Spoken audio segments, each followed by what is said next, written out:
Chapter 796. When Zhao Yun saw Mu Lianfeng's expression, she said to Zhao Wenhua, "Father, since he wants to work, let him do it.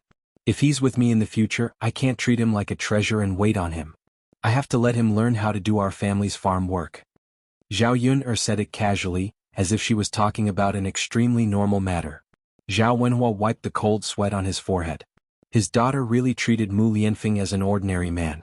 "Yun, this isn't a good idea," Zhao Wenhua said with some hesitation. "There's nothing wrong with it, father. You can't spoil him. Although he's the heir in front of others, he's your son-in-law in the future. Do you have to be so polite to your own son-in-law?" Zhao Yun said with a smile. When Zhao Yun said this, Zhao Wenhua felt that it made some sense. Mu Lianfeng also said, "Yes, uncle. You don't have to be polite to me. If you have any work to do, just order me around." Zhao Wenhua's heart was conflicted for a moment, but he still nodded in agreement in the end. "All right then. I'll call you when we go into the mountains to cut down trees." "Okay." After Zhao Yunlong finished talking about this matter, he went back. Zhao Yun finished preparing breakfast and went to the vegetable garden to tidy up. When it was 3 or 4 o'clock, Dao De pulled Zhao Yun and said to Zhao Yun, "Mother, Santa's mother is back. But they're quarreling. Mother, do you want to go and take a look?" "Mulan is back? That's quite fast." But what did Dao De mean by quarreling? Mulan was quarreling for no reason. Who was she quarreling with? Zhao Yun frowned slightly. She was curious and said to Dao Du, "Okay, then Dao Du will bring mother over." Yes. Dao Du nodded and held Zhao Yun with his soft little hand. The two of them walked in the direction of Mulan's house. When they arrived at Mulan's courtyard, Zhao Yun finally understood why Dao Du said they were quarreling. From afar, she could hear old Madame Zhu talking at the top of her voice. Qi Shi was on the side helping her, but she didn't know what she was talking about. When Zhao Yun went over, she saw Mulan standing in the courtyard. Behind her stood a 16 or 17-year-old girl. She looked very charming and resembled Mulan. Zhao Yun remembered that Mulan mentioned that she had a younger sister who was around this age. The girl behind Mulan now should be Mulan's younger sister, Mu Hin. However, this was the first time she came to Mulan's house. Mrs. Zhu was so fierce and unfriendly. Mu Hin seemed a little scared and nervous. She shrank behind Mulan, lowered her head and didn't dare to speak. Mulan confronted Mrs. Zhu confidently. Zhao Yun got closer and heard what Mrs. Zhu said. "Second daughter-in-law, it's not that I want to criticize you, but you brought your younger sister back. Our courtyard is already so crowded. How can there be so many people living in it?" "That's right. She eats and drinks your food every day. Second daughter-in-law, you have so much money to support an outsider. Why don't you use the money to show filial piety to our mother?" Madame Qi chimed in and mocked. Old Madame Zhu snorted, then continued to mock. "She's so filial. She fawns over others every day and treats others well. How would she know that I'm her mother-in-law?" Chapter 797. Madame Qi continued to mock Mulan as if she was afraid that she wouldn't be able to cause any trouble. If Mrs. Zhu and Mulan were to quarrel, she would naturally be happy to see it happen.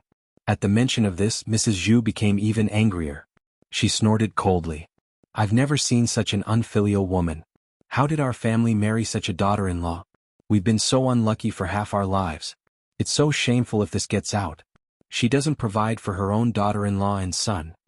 After Mrs. Zhu finished speaking, Madame Qi continued to speak. "Isn't that so?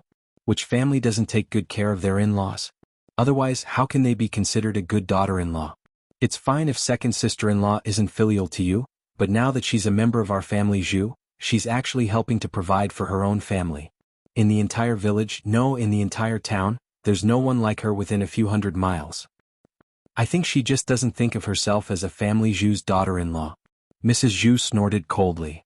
"For so many years, our family Zhu has raised a traitor for nothing." When Zhao Yun heard Mrs. Zhu and Madame Qi's words, she couldn't help but sneer. These two people were really interesting. They echoed each other and scolded Mulan. This Madame Qi was the most interesting. Now, she kept saying that she was filial, but she had never been filial to Mrs. Zhu. She didn't know how she had the nerve to say this. Mrs. Zhu was also a weirdo. She didn't think about how she usually treated Mulan. If she were Mulan, it would be a good thing if she didn't chase Mrs. Zhu away. Filial to her? She would feed her sh*t every day. Mulan lowered his head and suppressed the anger in his heart. In fact, he felt a little guilty. A married woman couldn't help her own family much. Moreover, he had brought his younger sister back. It was fine if she stayed for 2 days, but she would have to stay every day in the future. When the people in the village heard about this, they couldn't help but nag at the back like Mrs. Zhu. But what could he do? Other than buying her sister back, she really didn't know what else to do. Mu Hin tugged at Mulan's arm and said to Mulan, "Sis, why don't you send me back?" She saw her elder sister's situation and didn't want Mulan to be in a difficult position. It wasn't worth it for Mulan to be criticized in such a way for her sake. Mulan grabbed Mulan's hand. "Xinxin, how can I let you go back? If you go back, you'll be like a wolf in a tiger's den. I can't just watch you jump into a sea of fire." This time, Mulan returned to her parents' home because her cheap mother had died. All these years after marrying her father, her mother had been suffering all day. Not only did she have to work tirelessly at her husband's house every day, but she was also disliked. It was mainly because her mother only gave birth to 2 girls, her and her younger sister. Because she didn't give birth to a boy, her husband's family felt that their bloodline had been cut off because of her father's family. They were always picky with her mother and even scolded her mother for being a hen that couldn't lay eggs. Just like that, her mother lived in her husband's house for more than 20 years. She didn't eat well during her work and her health deteriorated. This time she accidentally caught a cold and was called to the embassy. In the end, her body couldn't take it anymore and her illness worsened. In the end, she died. Of course, Mulan didn't know all this. Because after marrying into the family Zhu, her life wasn't easy and she didn't have time to visit her parents' home often. Chapter 798.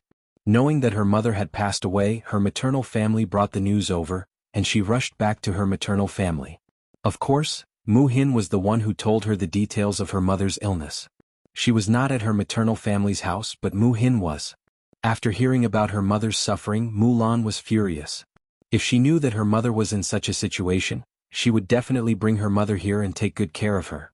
Her mother would not have passed away at such a young age at the age of 40. This was not the most important thing. The most infuriating thing was that when her mother had just been buried, her grandmother was too inhumane. She actually said that she wanted to sell her younger sister, Mu Hin, to an old widower in the village for 20 taels of silver. On the surface, she meant that she would marry over, and the 20 taels of silver would be the wedding gift. However, Mulan knew that she was selling her younger sister. In this day and age, people would gossip if they sold their daughters. That was why her grandmother found such an excuse. Mulan had heard about the old widower. He had a wife before, but she was beaten to death by him. He liked to gamble and beat people. He had a bad temper. Now that he was in his 50s, he wanted to marry a wife and have children. How could Mulan let her younger sister fall into such a fire? If Mu Hin really married over, not only would she be ruined, but she might also lose her life in the future. After all, he had beaten one wife to death first. Who knew if he would beat a second wife to death? Of course, after she sold Mu Xan for 20 taels of silver, she could pay for her father's second wife and marry another woman. By then she might even have a son. It would be good for her father to carry on the family line. Mulan's father was also a good-for-nothing. He felt that Mulan's mother did not give birth to a son for him, which made him feel very embarrassed. Therefore he did not like his wife. This time, Mulan's grandmother made such an arrangement for him, and he naturally agreed to it. If he could really have a son, it would be even better. After he had a son, no one would laugh at him anymore. Mulan was extremely disappointed in her family. Even a beast would not do such a wicked thing. This time, after returning home, Mulan had a big fight and directly brought Mu Hin back. Mulan didn't want her younger sister to stay in that kind of family any longer. Naturally, he would not let Mu Hin suffer. When Mulan brought Mu Hin back, the Mu family did not agree so easily. In comparison, Mulan had to negotiate and agree. She took out 5 taels of silver and Mu Hin could come back with her. 5 taels of silver was only Mulan's father's betrothal gift, so both sides had compromised. However, Mulan had to give the 5 taels of silver to the Mu family within half a month. Otherwise, she would directly take Mu Hin back and let her marry that old widower. Compared to her younger sister's life, Mulan felt that 5 taels of silver was still acceptable. Although she was unwilling to take out the 5 taels of silver, she knew that if she did not take it out, the Mu family would probably really force her younger sister to marry that old widower. After all, the Mu family was extremely shameless. It was not impossible for them to do such a thing. Naturally, she could not take out the 5 taels of silver. After thinking about it, she could only borrow it from Zhao Yun'er and return it to Zhao Yun'er when the time came. Mulan was in a daze for a moment. She pulled herself out of the memory and then held Mu Hin's hand tighter. Chapter 799. Mulan knew what Mu Hin wanted to say, so she comforted Mu Hin. Xin, don't worry. I'm here. I won't let you live a hard life. She knew how hard life could be. Once she got married, it would be a matter of a lifetime. Since her family was unreliable as her older sister, she had to help Mu Hin settle down. Big sister.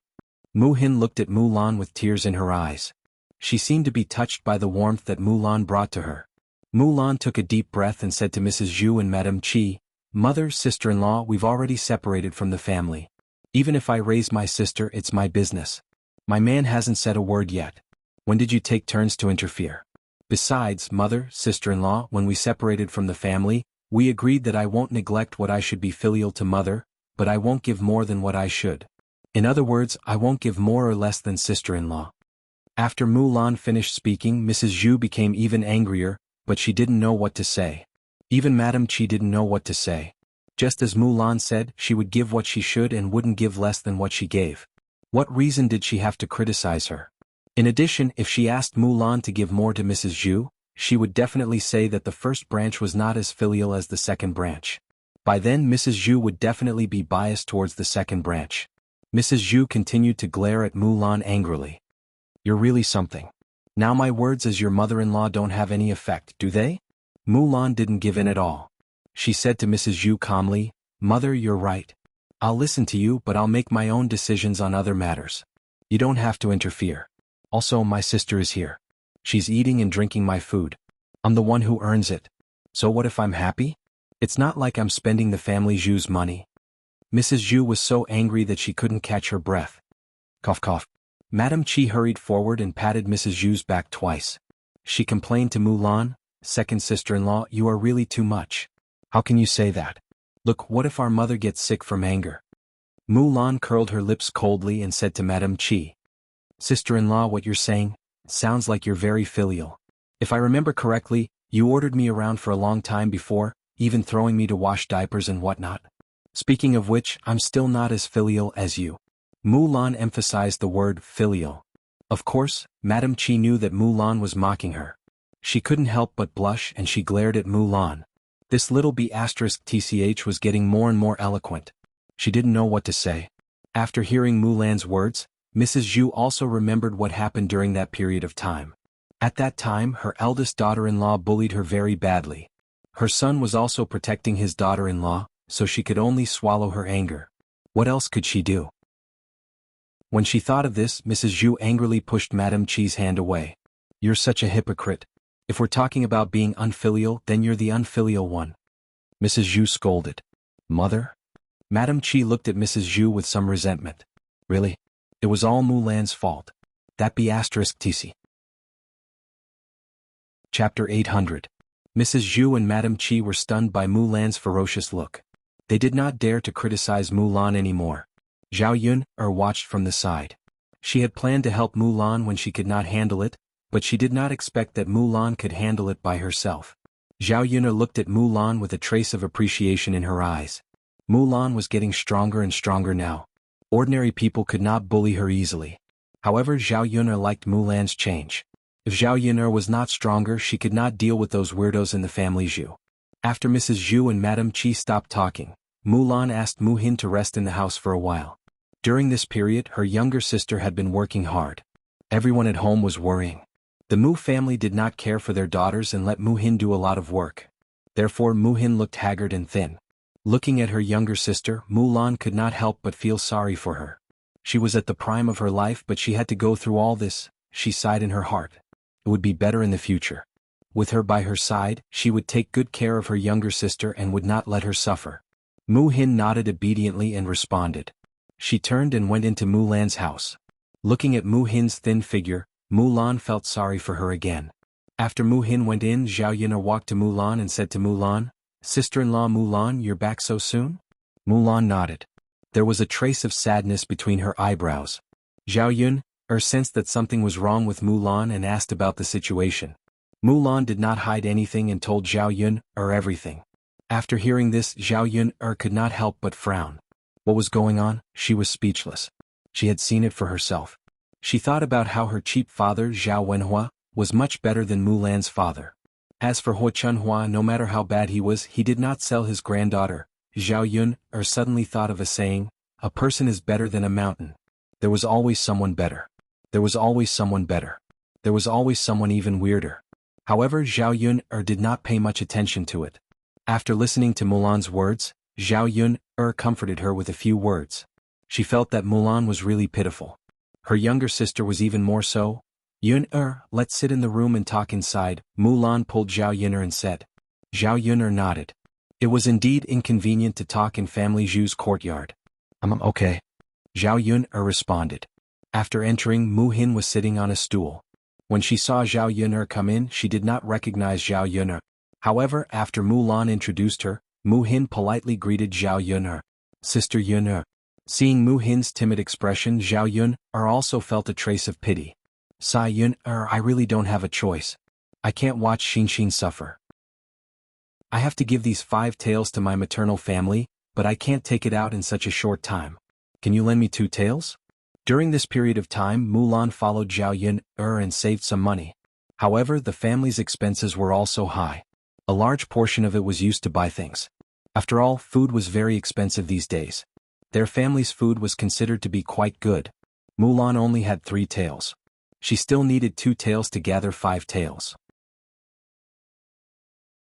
Chapter 801. Mulan was touched. She said to Zhao Yun, Yun, thank you. Don't thank me. Your family needs to get through this difficult time first. Mulan nodded heavily. Yes, Yun, I know. Okay, now focus on dealing with the next things. Don't think about anything else. Mulan nodded. There aren't any other problems now. We just have to focus on earning money. As long as we work hard and earn more money, we will definitely be able to live a good life.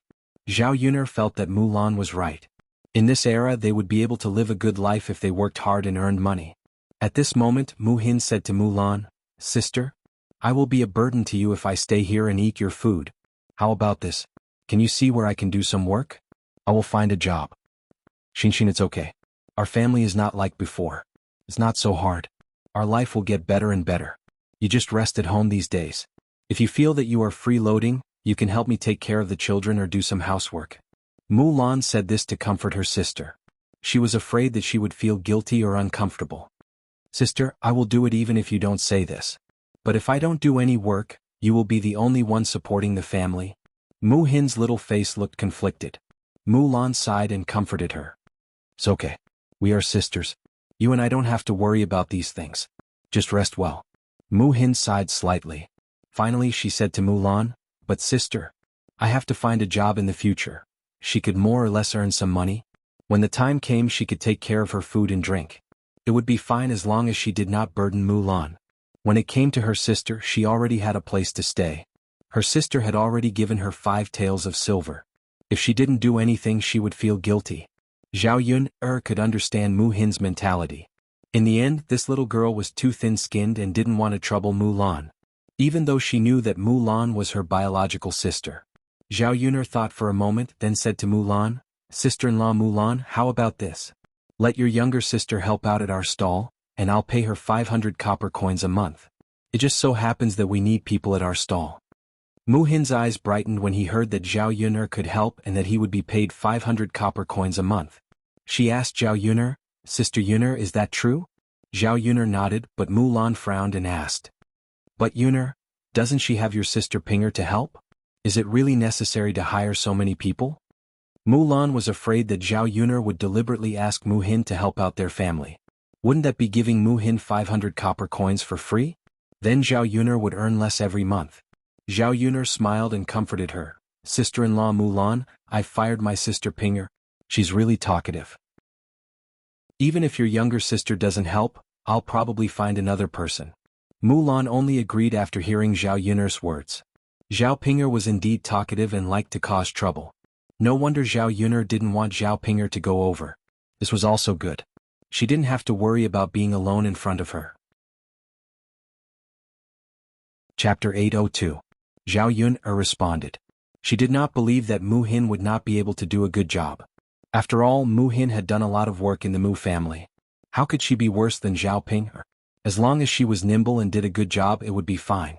Sister, can I really go and help? Mu Xen blinked her eyes with a little bit of expectation. I've already said that you can go. Of course you can. Mu Xen's eyes were filled with joy, as if she was very excited. How could she not be happy when there was good news the moment she came over?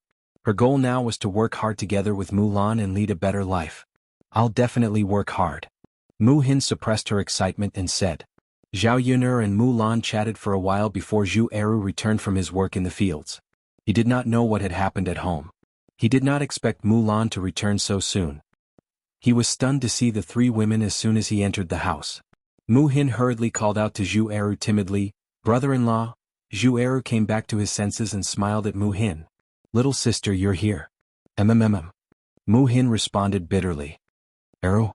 Mulan hesitated for a while and looked at Zhu Eru. She looked as if she had something to say to him. "What's wrong?" Zhu Eru asked gently. "Eru? I have something to discuss with you." "What is it? Just say it. Do you need to think and hesitate to tell me something?" "Eru XNXN might have to stay at our house." Upon hearing Mulan's words, Zhu Eru could not help but be curious about the reason. However, Mulan explained the reason after a while. When he heard what the Mu family had done, Zhu Eru was furious. How could they do this? Therefore he said to Mulan, "Little sister can't go back like this. Let little sister stay in our house. As long as we have food to eat, she will definitely not be left out." Zhu Eru's words had undoubtedly reassured Mu Hin. Before he came, Mu Hin was still worried that his brother-in-law would not agree to it. Now he did not have to worry anymore. Especially when Zhu Eru said these words with awe-inspiring righteousness, he couldn't help but feel moved. His sister's wife was so nice. If it were someone else they probably wouldn't agree. It was her elder sister's fortune to be able to marry such a man. When Zhao Yun'er heard Zhu Eru's words, the corners of her mouth curled up. The image of Zhu Eru as a tough guy deepened in her heart. Now there was no need to worry about the arrangement of Mulan. However, there was one thing that was more troublesome. It was that there was only one room in Mulan's house. If Mu Hin stayed, he could only squeeze in with Mulan's family. The house was already small to begin with. Now that there was one more person, it was very inconvenient. In addition, most importantly, Mu Hin was not a child. If Mulan and Zhu Eru were doing it at night, it would be fine if the children saw it. After all, the children did not understand this kind of thing. Mu Hin was already an adult and understood this kind of thing. If Mu Hin saw it, it would indeed be embarrassing. Zhao Yun'er knew that Mulan's current condition was not enough to build a house. It seemed that it would take a long time to save up some money. Chapter 803. Sister-in-law Mulan, why don't your family build a house with mine? Zhao Yun'er said. When Zhao Yun'er said this, Mulan was slightly stunned. "Ah. I say, why don't you build a house first? That way your family can be more convenient. Otherwise it's too small for a big family to squeeze into a house." Zhao Yun'er said with a smile. In fact, Mulan was also worried about this problem. Now she didn't have the money to build a house at all. If she could, she also wanted to build a house earlier, not waiting until now. Seeing Mulan's hesitation, Zhao Yun'er said, "Sister-in-law Mulan, I can help you pay for the money first. I'll deduct it from the money we earn from our stall later. It just so happens that if your family builds a house with mine, you'll definitely save a little money. If my family uses something, your family can also use it." Mulan thought for a moment. She was a little tempted, but she also felt that she owed Zhao Yun'er too much. "Yun'er, you've helped me enough. If you continue to do this," looking at Mulan's hesitation, Zhao Yun'er couldn't help but laugh. "Okay, sister-in-law Mulan, you don't have to be polite with me. You have to build a house sooner or later. Your house is only so big. Every day your mother-in-law and sister-in-law will chase after you and talk about this and that. You don't feel annoyed, but I feel uncomfortable every time I come over.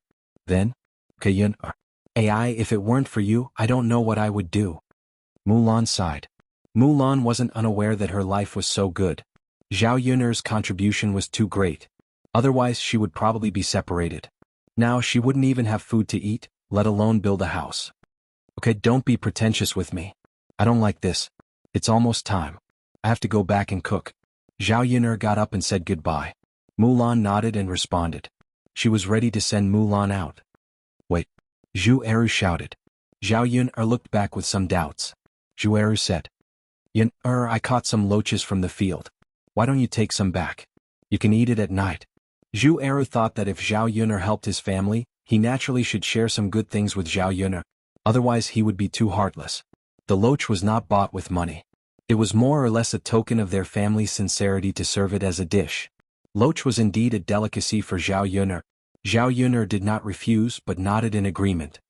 Thank you, Brother Arrow. It's okay. Zhu Eru smiled and went out and gave half of the caught loach to Zhao Yun'er. Zhao Yun'er carried the small basket and went back. As soon as she left the family Zhu's courtyard, she heard the voice of Mu Lan's sister-in-law, Madame Qi. She said to Zhu Eru, "Second brother, you actually brought back so many loaches. Why didn't you give them to me? I can cook them for your eldest brother, mother, and third brother." Madame Qi looked at Zhu Eru's loaches eagerly. She hadn't eaten delicious food for a long time.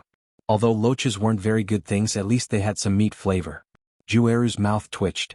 Seeing his sister-in-law's greedy look, he was a little annoyed. Even if their family had a little bit of good food, his sister-in-law would look at it eagerly. Chapter 804. Madame Qi was immediately unhappy. "Second brother, you're really too much. Why didn't you give it to me the moment you brought it back? Instead you gave it to someone else. In the end you're still biased towards outsiders. You didn't think about me, your eldest brother, and your mother, did you?" Madame Qi's sarcastic words made Zhu Eru feel very uncomfortable. If Madame Qi wasn't his sister-in-law, he wouldn't even bother to talk to her. Zhu Eru didn't want to say more, but Madame Qi continued to pursue Zhu Eru as if she was in the right. Second brother, second sister-in-law is biased towards outsiders. She's supporting her family for nothing. You're the same. Simply. Why don't you give something to your own family? It's an eye-opener for me. If I didn't know, you and second sister-in-law's brains would be damaged. Zhu Eru really couldn't stand Madame Qi's words and replied, "Eldest sister-in-law, have you said that? If you've said enough, then shut up. My wife's younger sister came to our family's business. She doesn't eat or drink your food. What right do you have to say that? Also, Yun'er helped our family and helped Lan earn money. Isn't it right for me to give her some loaches? These things are just a drop in the bucket compared to what she gave us." After Zhu Eru finished speaking, Madame Qi opened her mouth but didn't know what to say to refute. Zhu Eru snorted softly and turned to go into the house. Madame Qi pursed her lips and was a little unwilling. At this time Zhu Dainiu walked out. Madame Qi said to Zhu Dainiu, "Dainiu, look. Second brother caught a lot of loaches. If you're free you can go to the field and catch some loaches. It doesn't cost any money anyway. It's just a little work. I'll cook them for you to eat with wine." Zhu Dainiu glanced at Madame Qi and snorted softly. "Forget it. It's troublesome to catch those things and they get mud all over. Besides, your cooking skills aren't very good. It doesn't taste good. It's better to eat vegetables." When Madame Qi heard Zhu Dainiu casually find an excuse to reject her, she couldn't help but be a little angry. "Dainiu, even if you don't want to eat, I want to eat. Second brother has already dried it, why can't you?" Madame Qi said coquettishly. If she was a beautiful woman it would be fine, but the problem was that Madame Qi was ugly. When she acted coquettishly, it made people feel disgusted.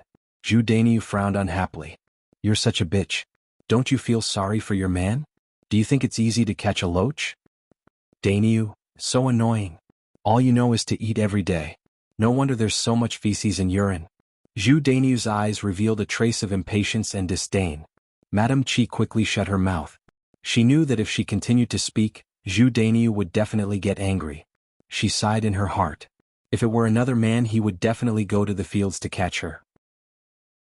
But Zhu Dainiu wasn't like this in the past, but now, Madame Qi felt a little stifled when she thought about it. It was just that after she and Zhu Dainiu finished eating feces, Zhu Dainiu's attitude changed a lot. Madame Qi thought in her heart, Zhu Dainiu couldn't have had a change of heart, right? If he hadn't, how could he be like this? Zhu Dainiu turned around and was about to go back in a huff. Suddenly he saw a girl coming out of the second branch's house. She was thin but her face was beautiful. However, her thin and weak appearance made people feel pity for her and especially wanted to protect her. Chapter 805. The girl that Zhu Dainiu saw was Mu Hin. After this strange feeling arose in his heart, his gaze could not help but linger on this girl for a while. Mu Hin looked up and realized that Zhu Dainiu's gaze was on her. She glanced at Zhu Dainiu timidly and hurried into the kitchen to help Mulan cook.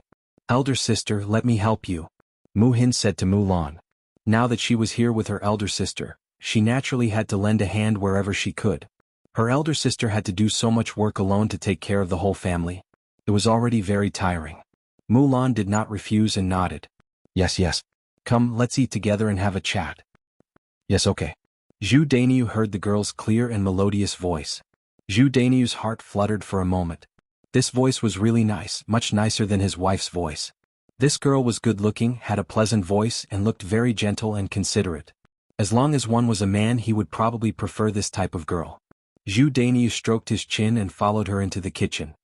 Second sister-in-law, is this your younger sister? Zhu Dainiu asked with a smile. He did not mean any harm. Mulan nodded and replied, yes, big brother. I really couldn't tell. When she came to our house in the past, she was just a little girl.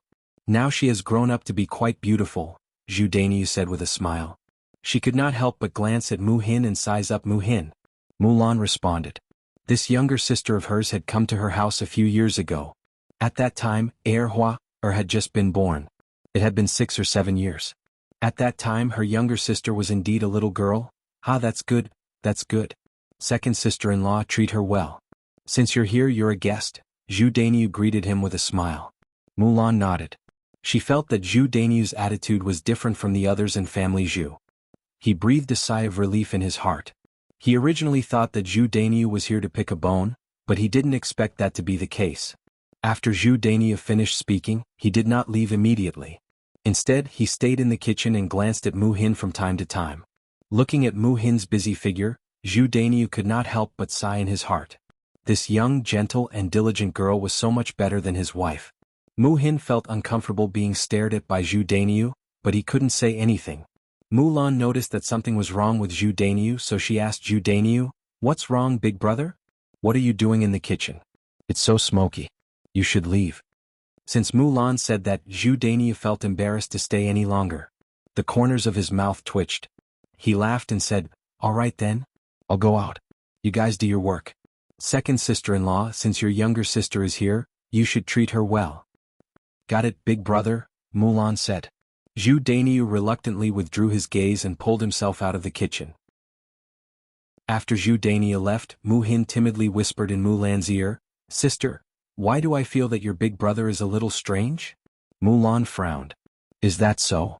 Mu Hin nodded. Yes, I just feel that something is wrong. Why? What's wrong? Chapter 806. This different kind of enthusiasm made her feel a little flustered. Although there was nothing wrong with it, she still felt uncomfortable. Especially when Zhu Dainiu looked at him as if he was looking at prey. Mulan comforted her.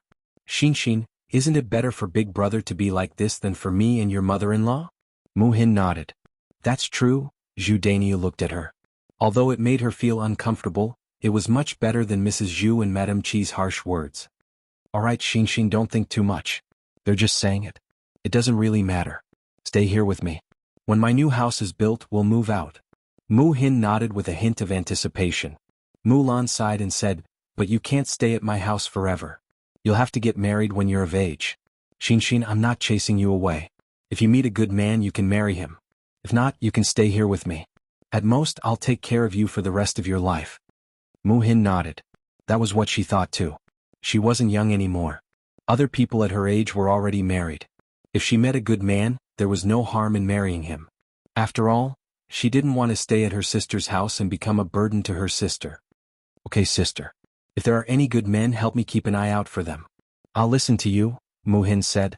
Looking at such an obedient sister, Mulan felt gratified and sad at the same time. She would naturally arrange Mu Hin's marriage well. When the family's life got better, she would try her best to get some dowry for Mu Hin. When the time came, she would be able to let her sister get married in a grand manner. It would definitely not be worse than the Mu families. On the other hand, Zhao Yun went back with the loach and started to prepare dinner. Unfortunately, although the loach was delicious, it was more troublesome to kill. He had to kill all of the loaches one by one. Then, his hands would definitely be stained with blood and a fishy smell. When Zhao Yun'er was about to squat down to deal with the loaches, Mu Lianfeng came out of the house and said to Zhao Yun'er, Yun'er, let me do it. I'll help you. Can you do it? Zhao Yun'er looked at Mu Lianfeng suspiciously. It was not that he did not trust Mu Lianfeng, but Mu Lianfeng was good at other jobs, but he had never done this kind of work before, so he might not know how to do it. Mu Lianfeng smiled confidently and said, Yun'er, of course I can do it. I've seen your father do it before. Zhao Yun'er laughed involuntarily. So you've only seen it before, but you haven't done it yourself. Why are you so confident that you can do it well? Mu Lianfeng smiled and said, why wouldn't I be confident? Yun'er, trust me. I can definitely do it well. Looking at Mu Lianfeng's spirited eyes, Zhao Yun'er was dazed for a moment. This man was so damn handsome when he was so confident, wasn't he? Zhao Yun'er was dazed for a moment before she reacted. The corners of her mouth curled up into a smile as she said to Mu Lianfeng, all right then, you do it. Mu Lianfeng said as he took the basket and poured out the loaches. He took a knife and cut them one by one. The blood on the loaches splashed onto Mu Lianfeng's body. Zhao Yun'er exclaimed and quickly said, no, your clothes are stained with blood. It's dirty? Chapter 807. Mu Lianfeng glanced at her and said nonchalantly, it's fine, Yun'er. Zhao Yun'er rolled her eyes and stared at Mu Lianfeng. How can it be fine? Don't you know that the blood is very fishy and difficult to wash off? Yun'er, I don't want these clothes anymore. I'll change into a new one. Zhao Yun'er's mouth twitched and she felt her heart ache. This guy, he was too extravagant. He was simply a prodigal son. His clothes were made of such luxurious material. Zhao Yun'er estimated that it would cost at least a few dozen taels of silver. Even if it didn't cost that much, it would cost at least a few dozen taels of silver. He actually didn't care about such an expensive item. Of course, someone of Mu Lianfeng's status wouldn't care. After all, he was rich and the heir presumptive's residence didn't have many good things. A few dozen taels of silver was probably nothing to him. Mu Lianfeng didn't care about it, but to Zhao Yun'er, it was a huge sum. Zhao Yun'er looked at Mu Lianfeng bitterly. Mu Lianfeng's heart tightened and he said, Mu Lianfeng, if you continue like this, I'm afraid I won't be able to support you. Mu Lianfeng's hands paused and he said to Zhao Yun'er, it's fine. I'll support you. What if you leave the heir presumptive's residence? I won't be able to support you like this. Mu Lianfeng's eyes turned and he pondered for a moment. Finally he said, if that's the case, Yun'er, I can go out and find work. With my talent and ability, even if I leave the heir presumptive's residence, I'm sure I can get a good job. Don't worry, I can support you in Daodu. I won't be a burden to you. Zhao Yun'er chuckled. Although Mu Lianfeng was a little narcissistic, he had the capital to be narcissistic. Mu Lianfeng had extraordinary abilities and was brimming with talent. In this era, cultured people had their own things to do. He really left the crown prince's residence. He could easily pass the imperial examinations and pass the imperial examinations. You'd better get up. I'll help you rub the blood off your body. I should be able to get it off after washing it off. Zhao Yun'er greeted. Yun'er, let me do it. I don't want to dirty your clothes, Mu Lianfeng insisted. Zhao Yun'er muttered in her heart. How could the tattered clothes on her be more expensive than Mu Lianfeng's clothes? You can come, but you have to cover yourself with something to prevent your clothes from getting dirty again. Mu Lianfeng didn't refuse. He nodded and said, okay, Yun'er. Okay. Zhao Yun'er went into the room and put on the apron she made on Mu Lianfeng. After Mu Lianfeng put on the apron, Zhao Yun'er couldn't help but stare at Mu Lianfeng's body. It looked a little small and was tied to Mu Lianfeng's body. It looked very funny. Mu Lianfeng looked at Zhao Yun'er in confusion and said, Yun'er, what's wrong? Can't I wear it? How could Zhao Yun'er say no? She said yes, this guy would definitely take off the apron. When that happened, the blood of the loach would splash on his clothes and the clothes would probably be ruined. Zhao Yun'er was distressed about the money, so she could only nod. It's just a little tight. I'm afraid you'll feel uncomfortable wearing it. Mu Lianfeng smiled and said, it's okay. It's not uncomfortable. That's good. Then hurry up and get rid of the loach. I'll go and cook. Chapter 808. Zhao Yun'er glanced at Mu Lianfeng with mixed feelings. This guy had really found his conscience and treated his subordinates a little better. Actually, Zhao Yun'er felt that Mo Yan could come over to eat every day since he was working so diligently for Mu Lianfeng. She was cooking anyway, so she did not mind cooking a little more. The conditions on the mountain were far too poor. What could they eat if everyone ate together? Mo Yan was also a tall man, so he naturally had a better appetite. Mo Yan had not eaten well in the past few days because he lived on the mountain. His nutrition could not keep up, so he had lost quite a lot of weight. Mu Lianfeng did not care about this. He had only invited Mo Yan over this time because he was poisoned. Mo Yan had accompanied Zhao Yun'er to get the antidote for him. Otherwise, he definitely would have died already. This meal was a reward for Mo Yan. After all, Mu Lianfeng could not think of anything else to reward Mo Yan with. Gold, silver and jewels were far too tacky. What Mo Yin needed the most right now was a few good meals. If Mo Yin knew what Mu Lianfeng was thinking, he would definitely feel that his master did not understand him at all. Actually, he did not find gold, silver and jewels to be tacky at all. Instead, he needed these things very much. After all, he was poor and had not gotten married yet. Once he got married, he would have to spend a large sum of money. Originally, he wanted to show off in front of his master and wait for him to raise his salary, but in the end, what's wrong? Mu Lianfeng saw Zhao Yun become stunned and thought that Zhao Yun was unhappy. Zhao Yun shook her head. Alright, I got it. Don't worry, I'll definitely make a few more dishes. Alright. Mu Lianfeng nodded. Before long, Mo Yin saw that it was almost time for dinner, so he came over early. This was because he knew that if he came late, Mu Lianfeng would definitely not call him over, nor would he wait for him to eat with him. By then he would probably only be eating leftovers. Mu Lianfeng suddenly asked him to eat. Mo Yin was a little nervous. He knew Mu Lianfeng too well. Mu Lianfeng would never ask him to eat so easily. He didn't know if she had an ulterior motive or if she really felt sorry for him. Mo Yin did not have the time to think too much about it. She really was hungry. Since Mu Lianfeng had called her over, Mo Yin happily agreed. At this time they came over and eagerly looked forward to the meal. He knew about Zhao Yun's culinary skills. The taste was indescribable. It was even more delicious than the food in the restaurant. Mo Yin could not help but gulp down a few mouthfuls of saliva when she thought about the taste of the food. Only when he arrived before Zhao Yun's home did he discover that Mo Yin was wearing something and was currently killing loaches on the ground. Mo Yin's heart tightened when she saw Mu Lianfeng like this. Is master crazy? He actually made it look like a woman? No matter how he looked at it, it felt strange. He is the noble heir. How can he be like this? However, Mu Lianfeng acted like nothing had happened. He was extremely calm. Mu Lianfeng sensed someone approaching. He raised his head and met Mo Yan's eyes. Mu Lianfeng raised an eyebrow and asked Mo Yan, "Why didn't you tell me you were coming over? What are you planning to do?" Chapter 809. Master, didn't I just get here? Mo Yan said. Ha! Mu Lianfeng snorted softly, which made Mo Yan's hair stand on end. Mo Yan didn't know what Mu Lianfeng meant. Did he not believe what she said? Mo Yan, you lied, Mu Lianfeng said to Mo Yan indifferently as he played with the loach in his hand. Mo Yan felt her heart grow colder. She thought to herself, I'm done for. I'm not lying, right? The problem is that my master won't believe me. If my master interrogated me, I don't even know what to say. Mo Yan didn't say anything and stood to the side nervously. Mu Lianfeng said indifferently, just what was he thinking about? Why was he so lost in thought?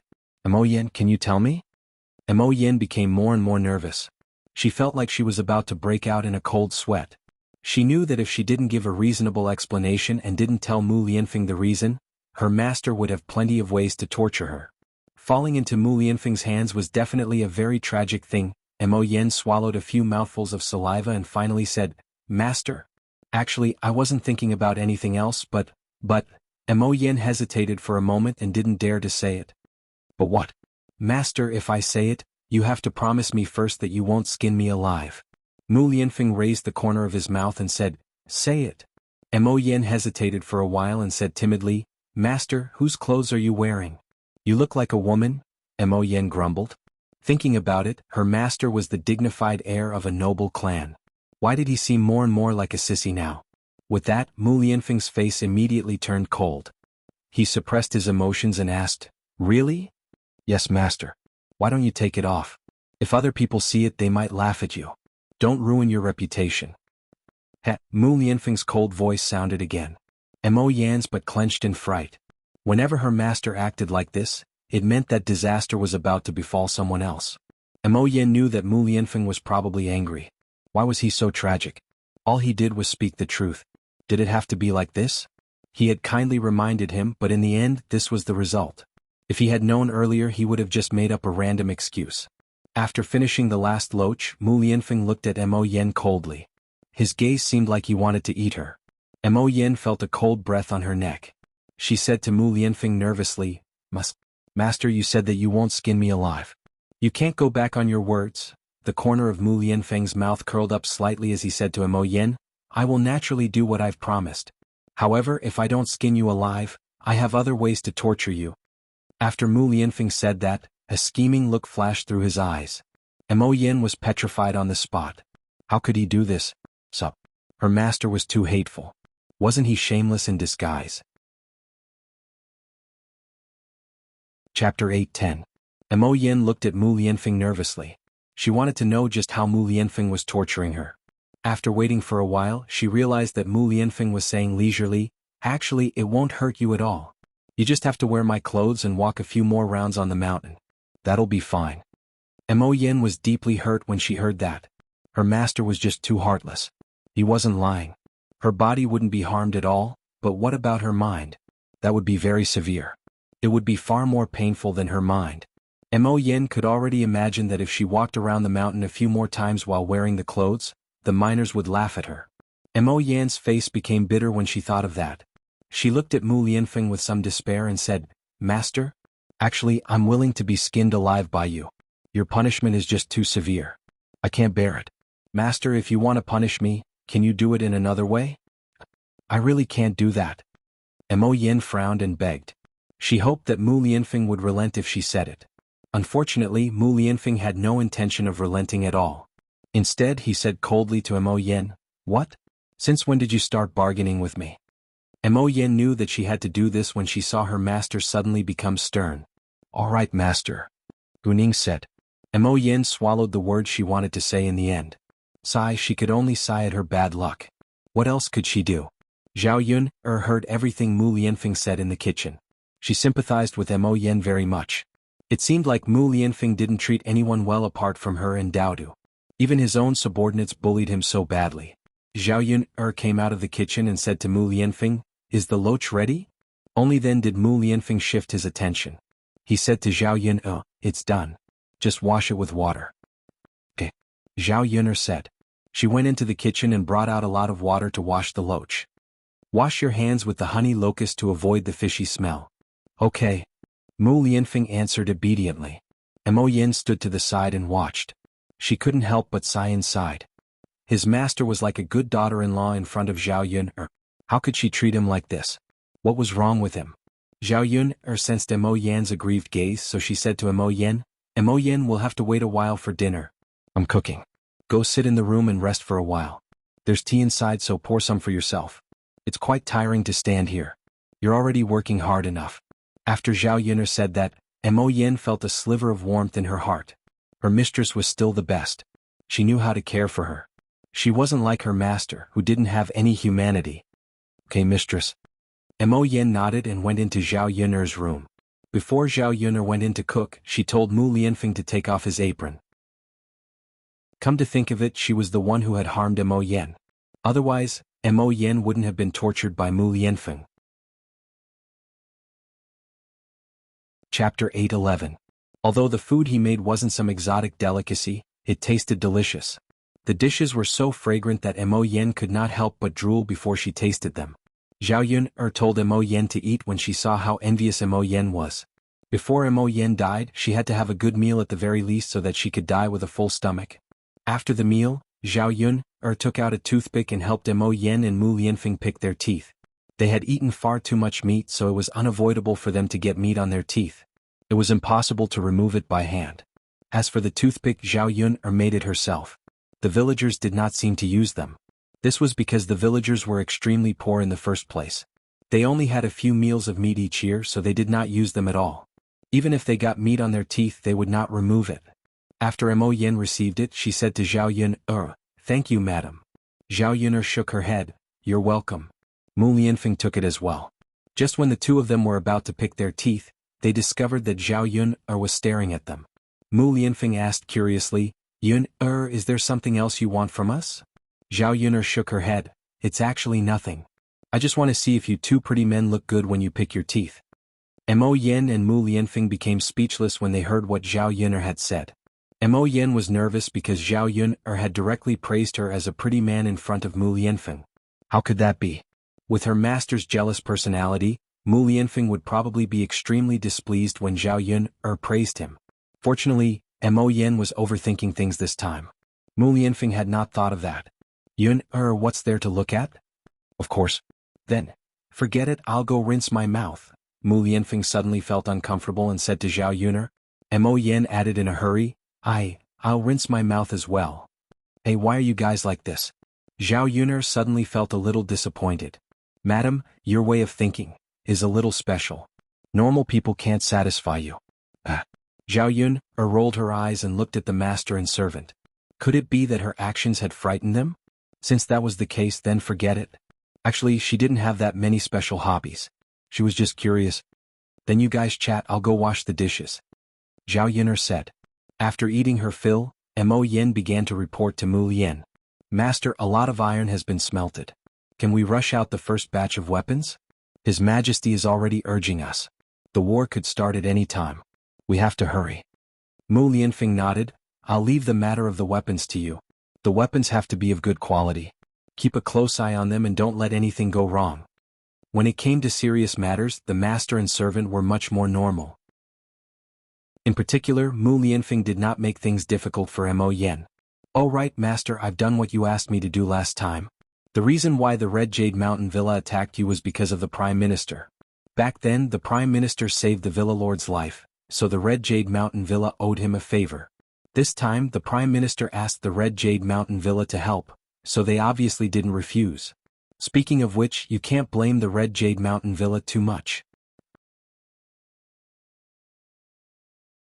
Chapter 8:12. Was he so eager to take his life? Mu Lianfeng did not care about himself. So what if he died? However, Daodu and Zhao Yun, Mu Lianfeng did not want the two of them to come to any harm. Fortunately, he had used the excuse of mining to come here. Otherwise, he would have been discovered if he had stayed in Zhao Yuner's home for so long. Although Zhao Yuner was not in any danger right now, he would be discovered if he continued to stay here. Arrange for a few hidden guards to protect the madam and the young master, Mu Lianfeng ordered. Yes, sir. Mo Yen nodded heavily. She had been prepared to make this suggestion to Mu Lianfeng. Mo Yen still felt lingering fear when she thought about what had happened before. What would she do if it happened again? The two of them chatted for a while before Mo Yen left. They went to bed early in the night. After doing so much work every day, Mu Lianfeng felt extremely exhausted. He would doze off very hard at night. However, Mu Lianfeng was unable to sleep because he was busy. Instead, he lit a lamp and began to write and draw under the lamp. Daodu lay on the table and accompanied Mu Lianfeng for a while. During this period of time, Daodu would learn from Mu Lianfeng whenever he had the time, so he was able to recognize quite a few words. He could even memorize the 1,000-character classic, the 100 surnames, and many poems. Although Daodu was young, he had an extremely good memory. He only needed to recite a few sentences to remember many things. He was rather similar to Mu Lianfeng in this aspect. Mu Lianfeng felt a sliver of warmth when he saw how smart his son was. The best thing he had ever created in his life was probably Daodu. If it were not for what happened in the past, there would not have been such a cute little bun. Daodu seemed to sense that someone was looking at him, so he raised his head and met Mu Lianfeng's gentle eyes. Daodu raised his head and smiled sweetly at Mu Lianfeng. Daddy, what's wrong? Nothing. Daddy wants to see what you've written, Mu Lianfeng smiled. Daodu did not hold back when he heard Mu Lianfeng's words. Instead, he took out his work and showed it to Mu Lianfeng. Daddy, take a look. What do you think of Daodu's writing? Mu Lianfeng took a look. Daodu was only 3 years old. He had not learned how to write. But his writing was extremely neat. From the looks of it, if he were to practice properly, his calligraphy would probably be very good in the future. Daddy, Mu Lianfeng's twos, daddy's to twos, daddy's twos to a to twos. Children naturally wanted to be praised by their parents, and Daodu was no exception. Mu Lianfeng was not stingy with his praise. He said to Daodu, Daodu is great. You're doing very well. Daodu grinned happily, yes. Daodu will work harder. Good boy, don't worry. You're still young. You don't have to work so hard. Go to sleep first. Mu Lianfeng noticed that Daodu was yawning from time to time, so he advised him. Daodu responded obediently, okay daddy. Then daddy needs to sleep early. Mu Lianfeng's lips curled into a warm smile. I know. Daddy will sleep when he's done. Then Daodu will go to sleep. Go. Daodu climbed onto the bed and lay down next to Zhao Yuner. Not long after, Daodu fell asleep. Chapter 8:13. He would risk his life to protect these two people and he would never let them get hurt. Mu Lianfeng looked at Daodu and Zhao Yuner's faces, and for a moment he was a little dazed. He couldn't help but get up and walk to the two of them. He first touched Daodu's smooth little face, then bent down and gently kissed Zhao Yun'er's face. He originally thought that Zhao Yun'er was asleep, and his movements were very light, so Zhao Yun'er shouldn't have noticed. But before he could move away, Zhao Yun'er suddenly opened her eyes, and the two of them looked at each other. Mu Lianfeng suddenly felt nervous and embarrassed. Zhao Yun'er asked, "Mu Lianfeng, what are you doing?" Mu Lianfeng stuttered, You kissed me when I was sleeping?" Zhao Yun'er asked again, and stared at Mu Lianfeng with her beautiful eyes, with a flirtatious smile on the corner of her mouth. Mu Lianfeng didn't know how to explain it. Zhao Yun'er made it sound like he was a hypocrite who took advantage of someone's unpreparedness. Mu Lianfeng was frowning and feeling a little embarrassed when he suddenly felt a soft touch on his lips. His heart couldn't help but tremble. Mu Lianfeng was suddenly stunned. Was he dreaming? After the warmth on his lips stayed for a few seconds, Mu Lianfeng met Zhao Yun'er's smiling eyes. "Actually, if you want to kiss me as a man, you should naturally be open. I'm not saying that you're not allowed. You're acting like you're secretly doing something bad." After Zhao Yun'er finished speaking, Mu Lianfeng's cheeks were dyed with an imperceptible blush. Mu Lianfeng felt a ball of fire rising in his heart. Looking at Zhao Yun'er's delicate little face, Mu Lianfeng grabbed Zhao Yun'er's head, and tossed and turned on Zhao Yun'er's head. Zhao Yun'er's head went blank for a moment. This guy was really obedient. Was it because her words were too provocative that this guy couldn't control himself and pounced on her like a wolf? Zhao Yun'er couldn't break free and could only passively endure. Fortunately, Daodu was by her side.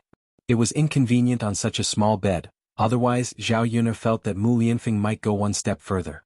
After a long while, Mu Lianfeng finally let go of Zhao Yun'er. He pecked Zhao Yun'er's forehead lightly and said to Zhao Yun'er in a gentle tone as if he was coaxing a child, "Yun'er, hurry up and sleep." He knew that Zhao Yun'er did so much work every day and was exhausted. Zhao Yun'er raised her eyebrows and asked, "Mu Lianfeng, aren't you going to sleep?" "I still need to wait a while. You go to sleep first." Although Zhao Yun'er felt a little sorry for Mu Lianfeng, she didn't say much. She knew that he had his own things to do. Zhao Yun'er obediently went to sleep first, hoping that Mu Lianfeng could finish his work early and rest early. The next morning Zhao Yun'er woke up early. When she went to Yang City, Zhao Ping'er followed her. Zhao Yun'er frowned unhappily.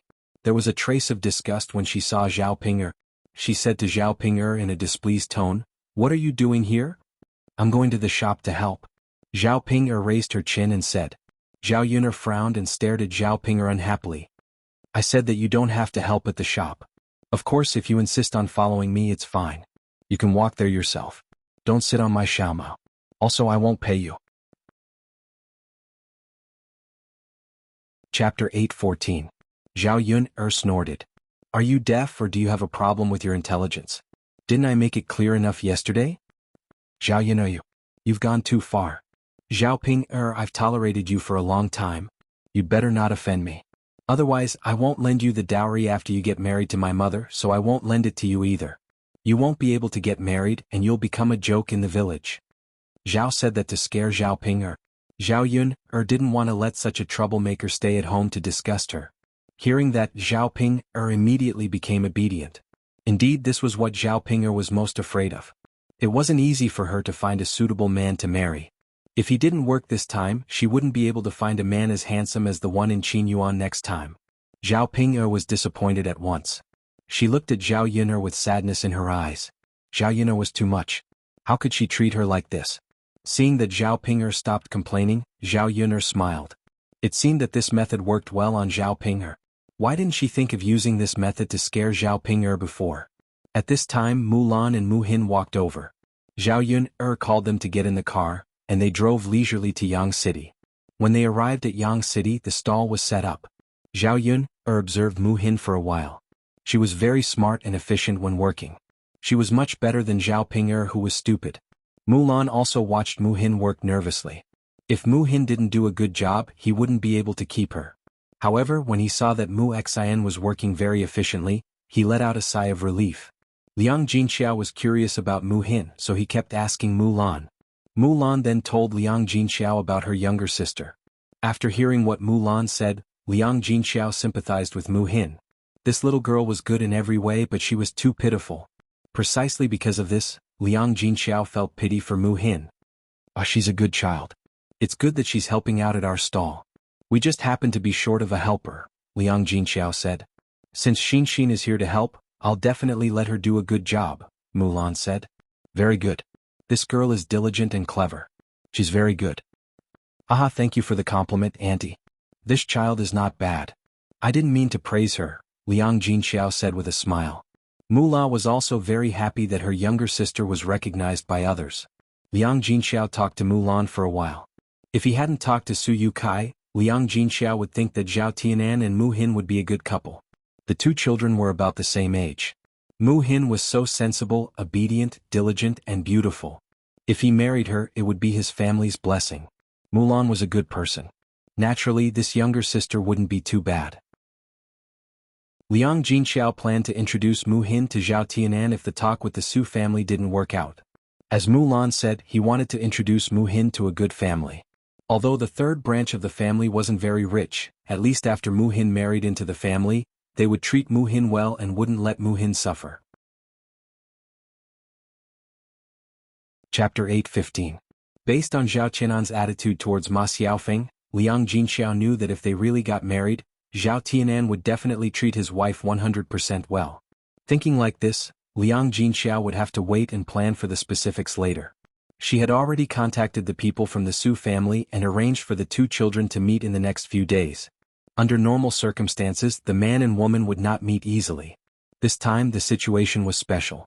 If she did not let Zhao Tianan see and interact with them, Zhao Tianan would definitely object from the beginning. After finishing the matters at the stall, the few of them quickly returned to the village. Today, because Zhao Wenhua asked people to come over to cut trees, Zhao Yun bought some more vegetables from Yang City to bring back. She bought some pig offal, some meat and some fish. There was still some marinated tiger meat left at home, so she could take it out to entertain them. There was a lot of tiger meat left, but Zhao Yun did not eat much on normal days. It was better to use such precious things to entertain people.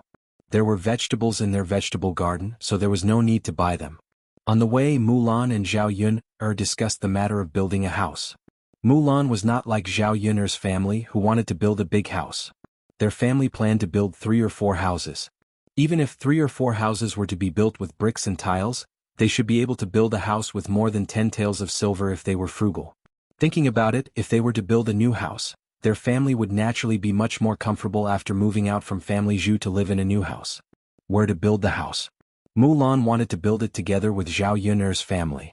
Therefore, this piece of land was chosen together with Zhao Yun. It just so happened that that piece of land was cheap.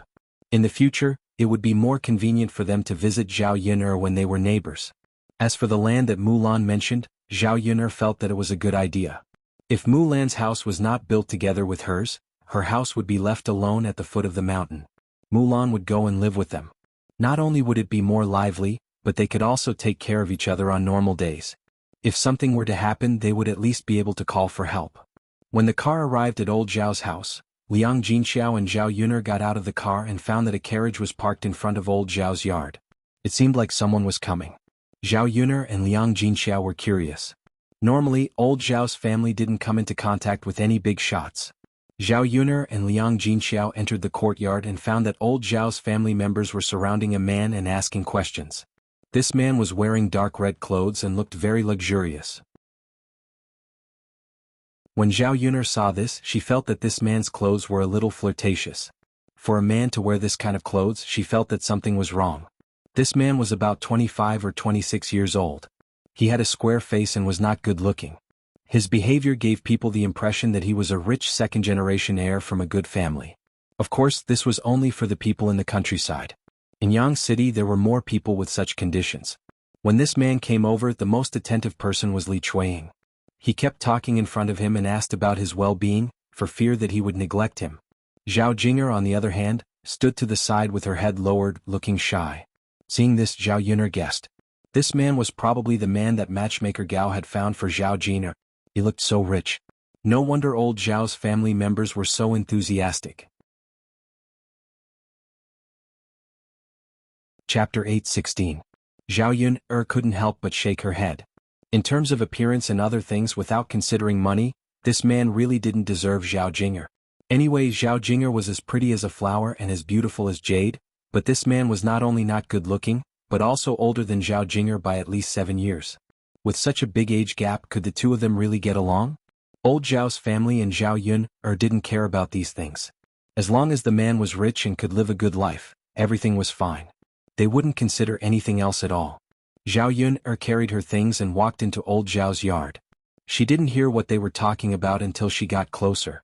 Zhao Yun felt that a mouthful of blood was stuck in her chest, and she almost spat it out. The man's name was Zheng Qian. Zheng Qian said, "Uncle Aunt, there's something I need to make clear to you.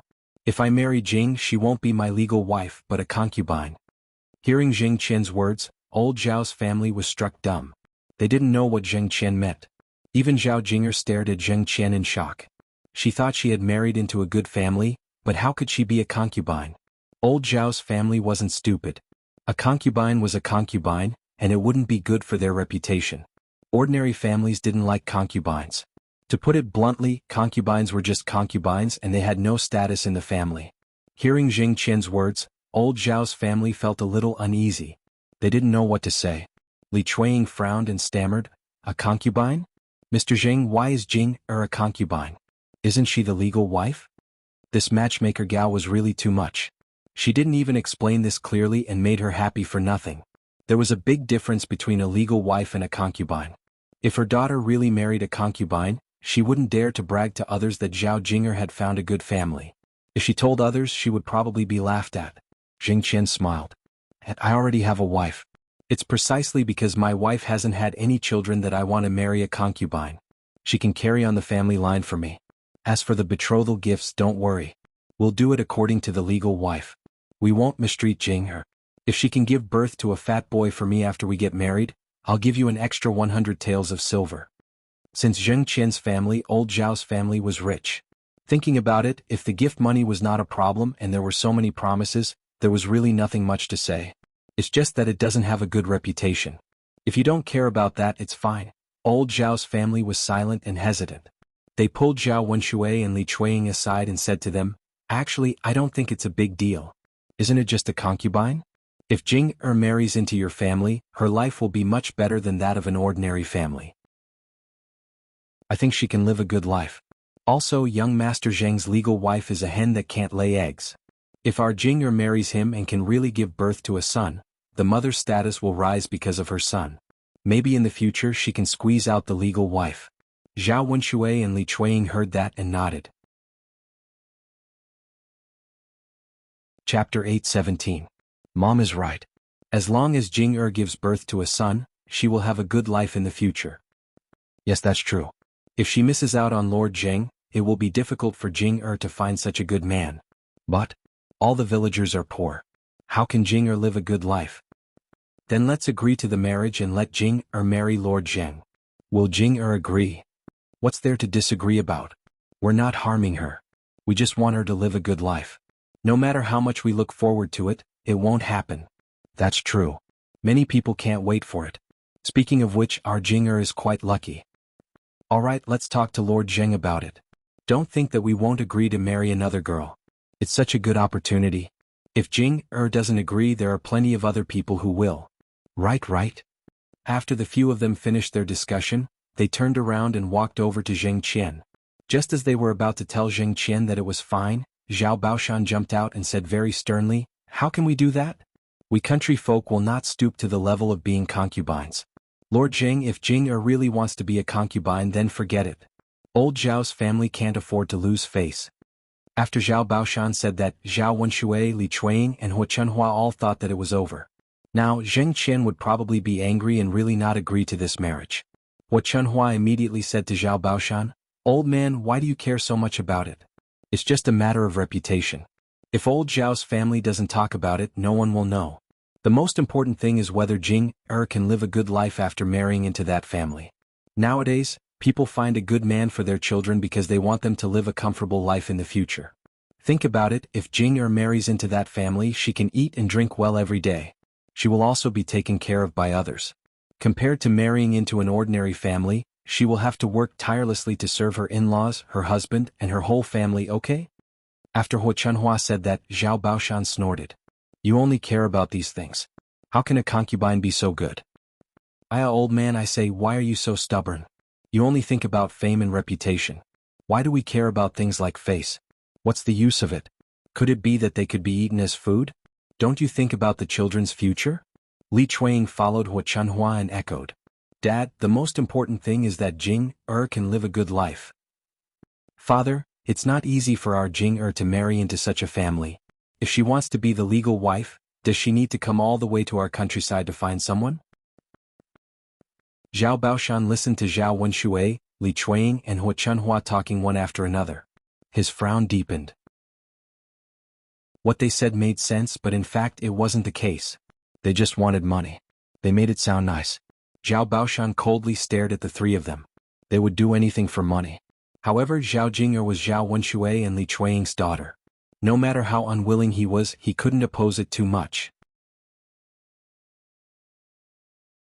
Chapter 8:18. After all, Zhao Jing'er would be the one getting married in the end. Zhao Jing'er had the right to decide whether to marry or not.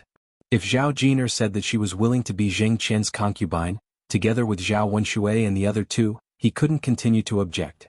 If Zhao Jing'er didn't agree, it would be better to cancel the marriage. Zhao Jing'er didn't expect Zhao Baoshan to come over and ask her. Zhao Jing'er had heard the conversation between her parents and her grandmother. She thought about it and felt that there was nothing wrong with what her parents had said. Compared to marrying a country bumpkin and suffering, she definitely wanted to live a good life.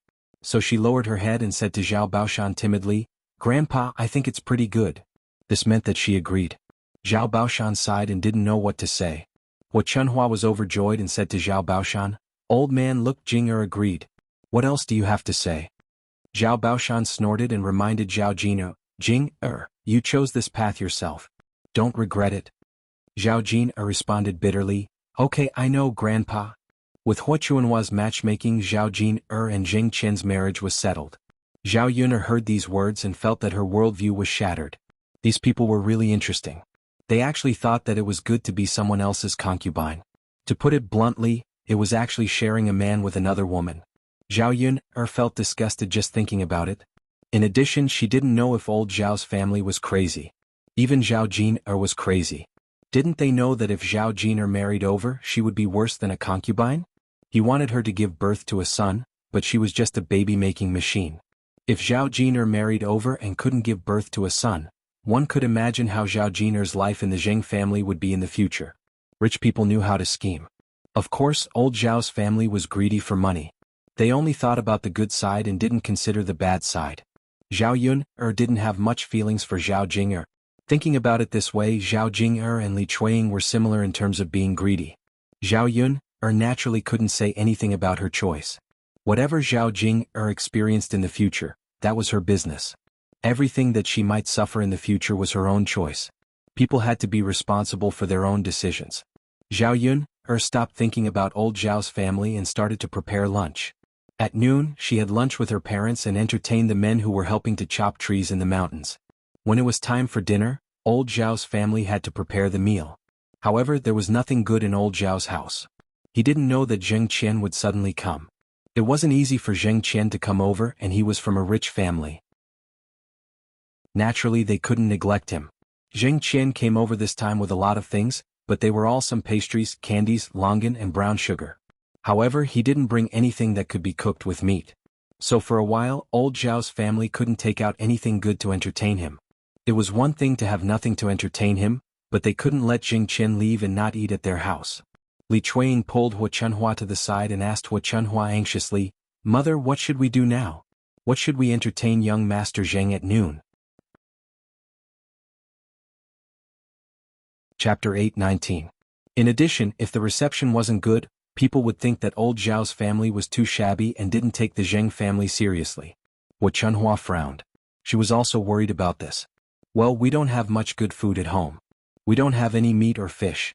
We only have some vegetables. Mom, why don't we get some eggs? Can we catch another chicken and kill it? That way the food will be better." Hua Chunhua nodded. Although she didn't want to do that, she knew that she couldn't be stingy in this aspect. Seeing that Hua Chunhua agreed, Li Chuang happily agreed. He also flattered Hua Chunhua.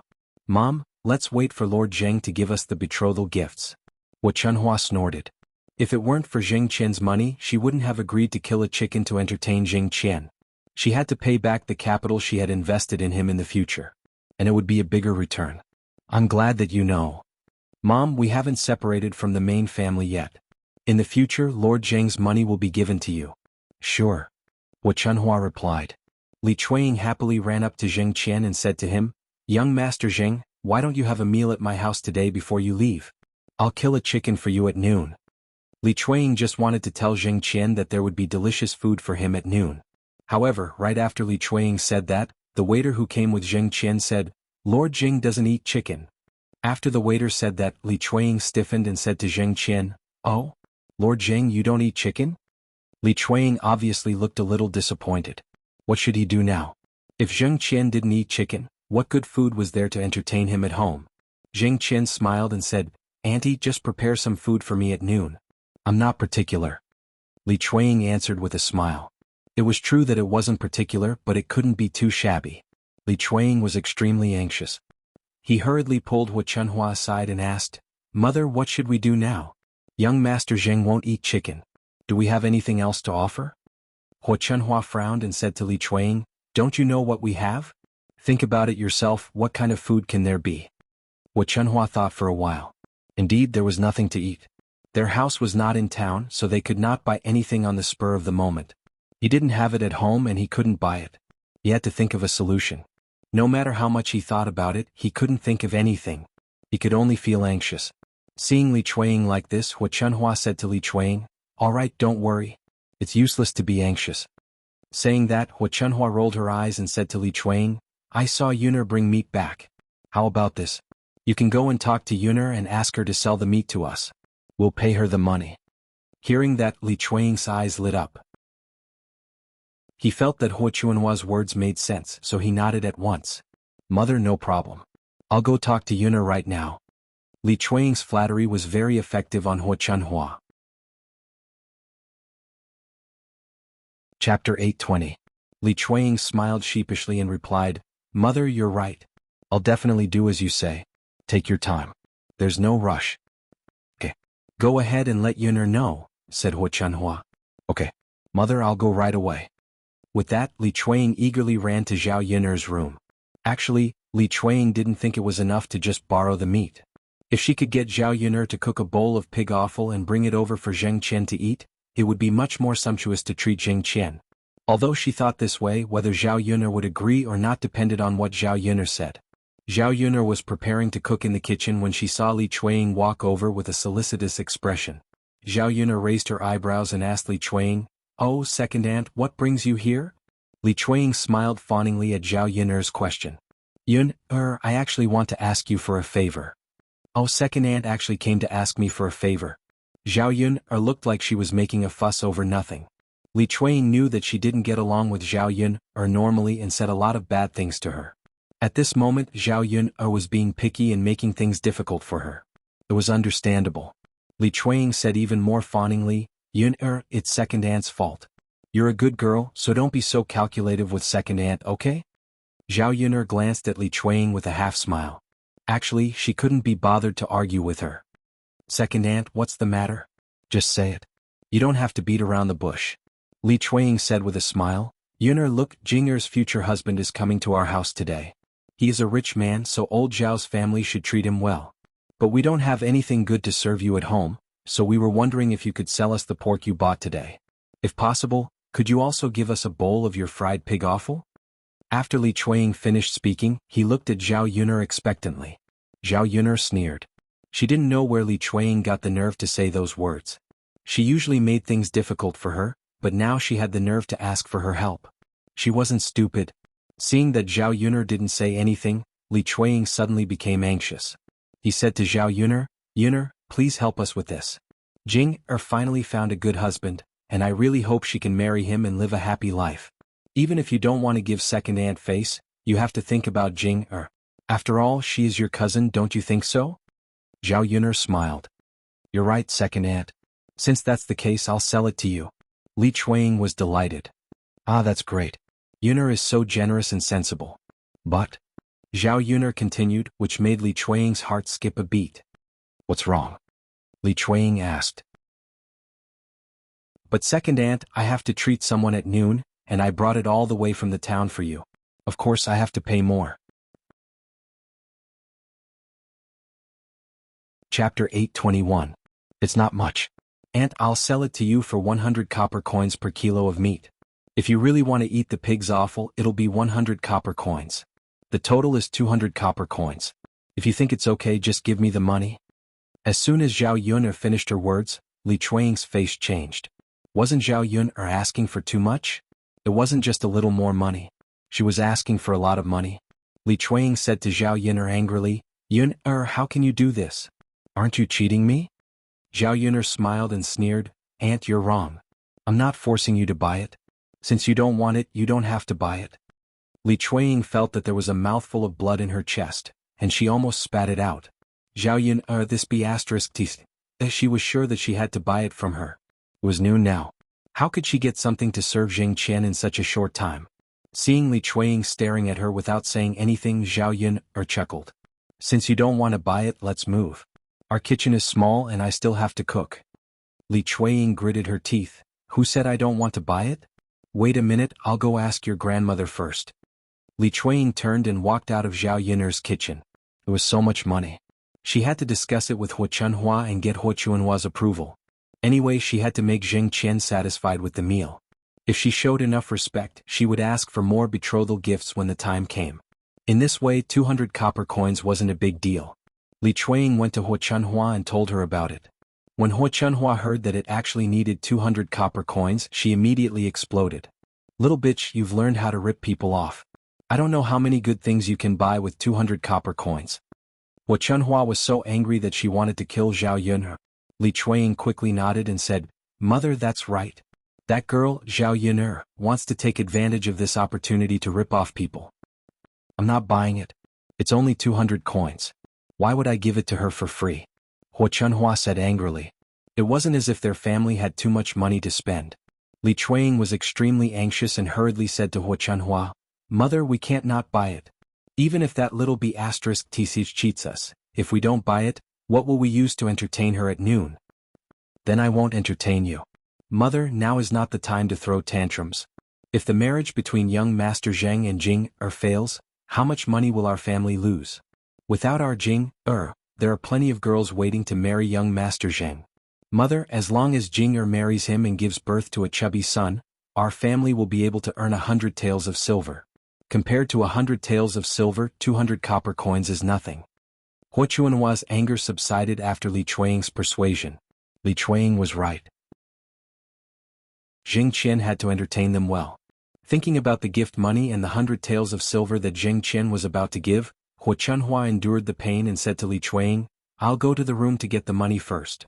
Li Chuanying happily agreed. After Hu Chunhua took out the money, Li Chuanying took the money and went to Zhao Yun's kitchen. Yun, here's 200 copper coins. Give me the meat and remember to prepare a portion of pig offal for me. Chapter 822. When Zhao Yun saw Li Chuanying's pained expression when he handed over the money, she couldn't help but feel pleased. Li Chuanying and Hu Chunhua had cheated so much. It would be strange if they didn't feel bad about it. In fact, 1 kilo of meat that Zhao Yun bought only cost 13 copper coins and 1 copper coin for the pig's offal. Including the cost of processing, it would be 15 to 16 copper coins. After deducting the cost, she had made more than 180 copper coins, which was enough for her to sell a lot of breakfast. Yun, when you're done, bring the pig's offal to me. Li Chuanying reminded her. Zhao Yun nodded. Got it, Aunt. Okay. Li Chuanying reminded her, then left Zhao Yun's room.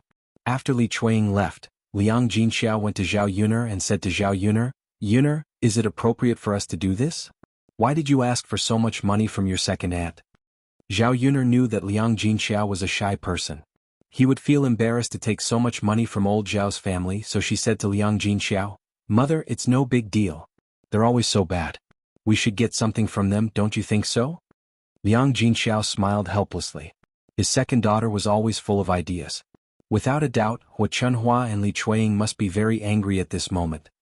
Yun, if we give the meat to your aunt, what should we eat for lunch? Mother, we have a lot of good dishes for lunch. I asked Tianfu to bring me some tiger meat and fish head. We can also make some fish and tofu. We can also save a bowl of pig's offal. We can also stir-fry 2 vegetables and make a soup. Isn't that good?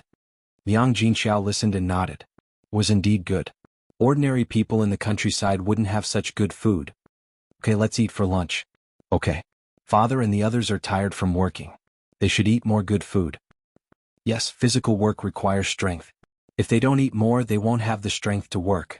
While the mother and daughter were talking, the men who went up the mountain to chop trees came back. The men chopped 3 to 4 trees in the morning. If they went to chop more trees in the afternoon, it would be enough. The thick branches could be used to build a house, while the thin branches and leaves were all chopped down by the men with axes and machetes.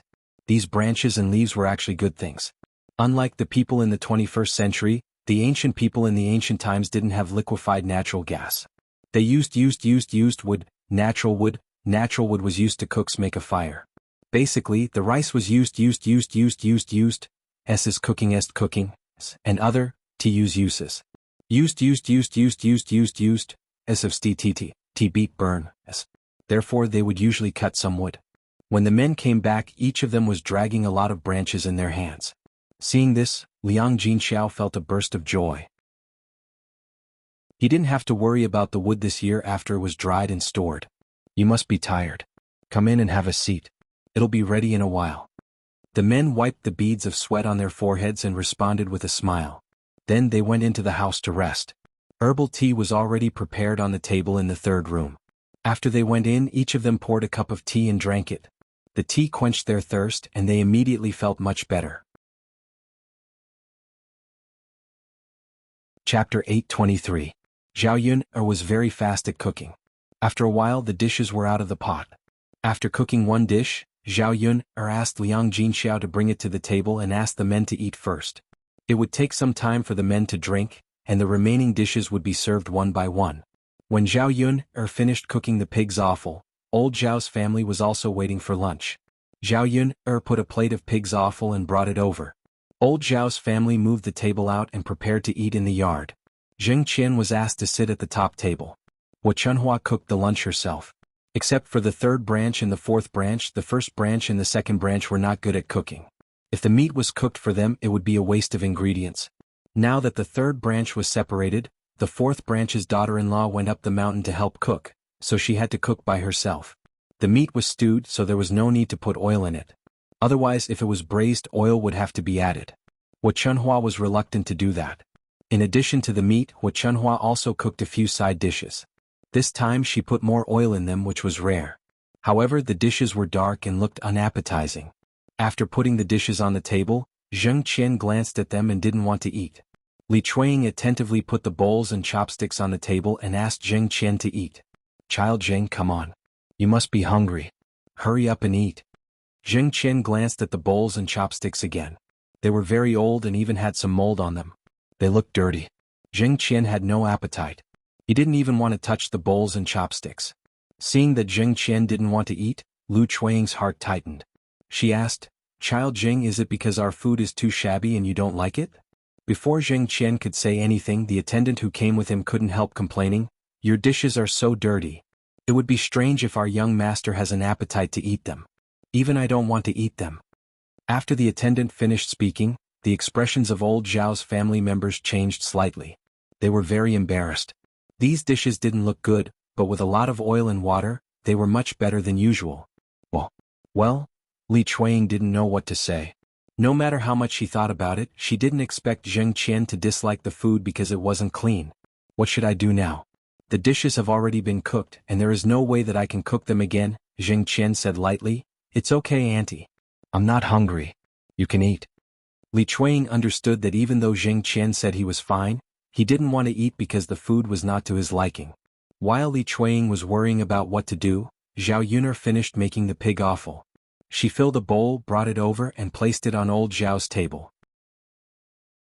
Zhao Yun's pleasant voice rang out. "Second aunt, come here." When the pig offal was brought over, a fragrant smell entered everyone's nose.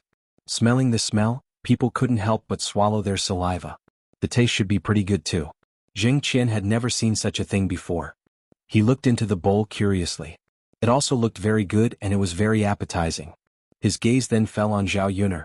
He found that the girl was very delicate and pretty. She wasn't a beauty, but she gave people a comfortable feeling. Especially her pair of dark eyes, they were very lively and seemed to be able to talk.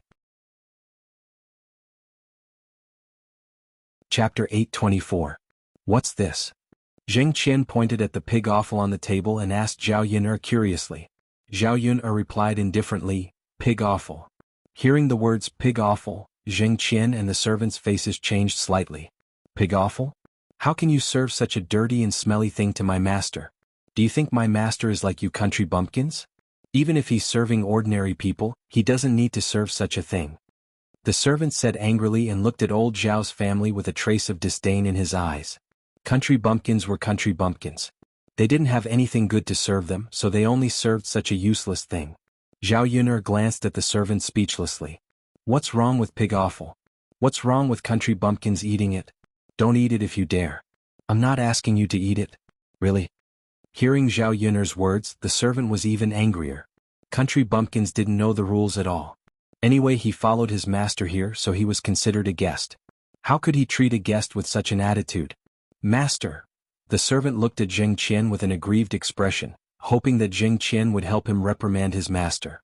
Zheng Qian took a deep look at Zhao Yun'er, as if he was thinking about something. Li Chuanying was afraid that Zheng Qian would be angry and misunderstand, so he hurriedly explained to Zheng Qian. Master Zheng, actually, it's not like that. It's not that we're poor and can only serve you pig offal. You don't know that the pig offal made by my niece is not only not smelly, but also tastes good. It's much better than meat. If you don't believe me, you can try it. The servant didn't notice until Li Chuanying said so. It seemed that pig offal didn't stink. Zheng Qian nodded. Yes, aunt. If this girl didn't say it, who would know it was made of pig offal? It's really shocking. As for how it tastes, we can only comment after tasting it. My family's servants are too reckless. As Zheng Qian said, he picked up the chopsticks and curiously picked up a piece of pig offal to eat. When he tasted the pig offal, Zheng Qian was shocked. He didn't know that pig offal could taste so good. Delicious, delicious. I've eaten so many delicious things, but I've never tasted anything better than this. Zheng Qian's words were like a slap to the attendant's face. The attendant felt a little guilty because of his words just now. Li Chuanying heaved a sigh of relief when he heard Zheng Qian's words. She was afraid that Zheng Qian would not eat, so there was nothing to serve Zheng Qian. Now with Zhao Yun'er's pig offal, Zheng Qian could at least eat some. Xiao Lu, help me get some rice. Zheng Qian ordered the attendant. After eating the pig offal made by Zhao Yun'er, Zheng Qian immediately felt his appetite increase. He wanted to continue eating, so he ordered Xiao Lu to help him scoop rice. Xiao Lu nodded. Yes, young master. When the rice was placed on the table, the waiter served Zheng Qian a bowl of rice. Zheng Qian and old Zhao's family began to eat happily together. Because they were hosting Zheng Qian, the lunch today was definitely very good for old Zhao's family. Knowing that Zheng Qian would only eat pig offal, old Zhao's family tactfully didn't touch the pig offal and ate other dishes. At least there was meat today which they couldn't eat normally. Chapter 825. She bit her chopsticks and hesitated for a while. In the end, she picked up a piece of pig's offal. There was so much pig's offal in the bowl anyway. It was fine for her to eat a little. She tasted the pig's offal, which was much better than other dishes. She looked at the pig's offal in the bowl again. When she was about to pick up another piece, Li Chuanying couldn't help but say, Aunt, there's too much pig's offal. Auntie, there's only this much pig offal. Young Master Zheng still wants to eat more. You can eat one piece and leave the rest for young Master Zheng. Li Chuanying said that in a negotiating tone, but Zhao Yun'er knew that Li Chuanying was scolding her for being greedy. Zhao Ping pursed her lips and looked a little unhappy. Mom, I want to eat. There's so much pig's offal. What's wrong with me eating a few more pieces? Zhao Xinhui pulled Hua Chunhua's sleeves aggrievedly. Hua Chunhua cared about her daughter very much. She said to Li Chuanying, the rest of us haven't eaten yet. What's wrong with letting your younger sister eat a few more pieces? Since Hua Chunhua stood up for him, Li Chuanying naturally couldn't say anything more. However, he felt very uncomfortable in his heart. Zhao Xinhui was a gluttonous and insensible person. Hua Chunhua had spoiled her too much and spoiled her too much. Mom, Lord Zheng doesn't have much to eat. My younger sister can eat a few pieces if she wants, but she can't help eating a lot. Li Chuanying pouted. Zhao Xinhui was instantly annoyed. Lord Jing marrying Zhao Jinger had nothing to do with her. Aunt, you're so nice to your future son-in-law. What's wrong with me eating? Jing will only be a concubine in the future. How can you be so happy? Do you think your daughter has hooked a rich husband? Zhao Xinhui's tone was very aggressive. It seemed that she despised Li Chuanying. Even Zhao Xinhui didn't care about Jing Qian's background, not to mention that Zhao Jing was just marrying him as a concubine. Li Chuanying's face immediately turned red. Zhao Xinhui, you little b****, what are you talking about? She must be jealous of their Jing. She couldn't get married, so she came out to make a fuss at this time. Wasn't she hoping that Jing Qian would be angry and unhappy, so that the marriage with their Jing could not be discussed later? Zhao Jing's expression was also ugly, feeling that Zhao Xinhui was mocking her for her lack of knowledge. Jing Qian coughed awkwardly. Andy Jinger is right. I shouldn't be the only one eating so much pig offal. You guys should eat it too. Humph, at least you know what's good for you. Zhao Xinhui snorted and continued to pick up the pig's offal with a proud look. Although Zheng had a lot of money, old Zhao's family knew that there was only so much money in a bowl. 1 yuan per person would probably be gone. It was better to leave it for Zheng Qian. Zheng Qian was quite satisfied with this meal because of Zhao Yun'er's pig offal. After eating, Zheng Qian became a little interested in Zhao Yun'er, so he pretended to ask casually, Auntie, this pig offal is really delicious. Who was the girl who brought the pig offal over? Li Chuanying was angry at the mention of Zhao Yun'er and this bowl of pig offal. Chapter 826. Zheng Qian nodded with a thoughtful look on his face. Was Zhao Yun'er really the kind of woman that Li Chuanying described? Although Daodu was Mu Lianfeng's son, in Li Chuanying's eyes, Zhao Yun'er was just a woman with a child without any status. If His Highness really cared about her, why didn't he marry Zhao Yun'er after she had his child? In the end, it was because Zhao Yun'er didn't have enough weight in Mu Lianfeng's heart. The reason why Zhao Yun'er could be so arrogant now was because Daodu was His Highness's child. Once His Highness abandoned Zhao Yun'er would become a joke. Then this girl is quite pitiful. Zheng Qian was silent for a while and said with sympathy. Zhao Yun'er gave birth to a son who was good-looking and a good cook.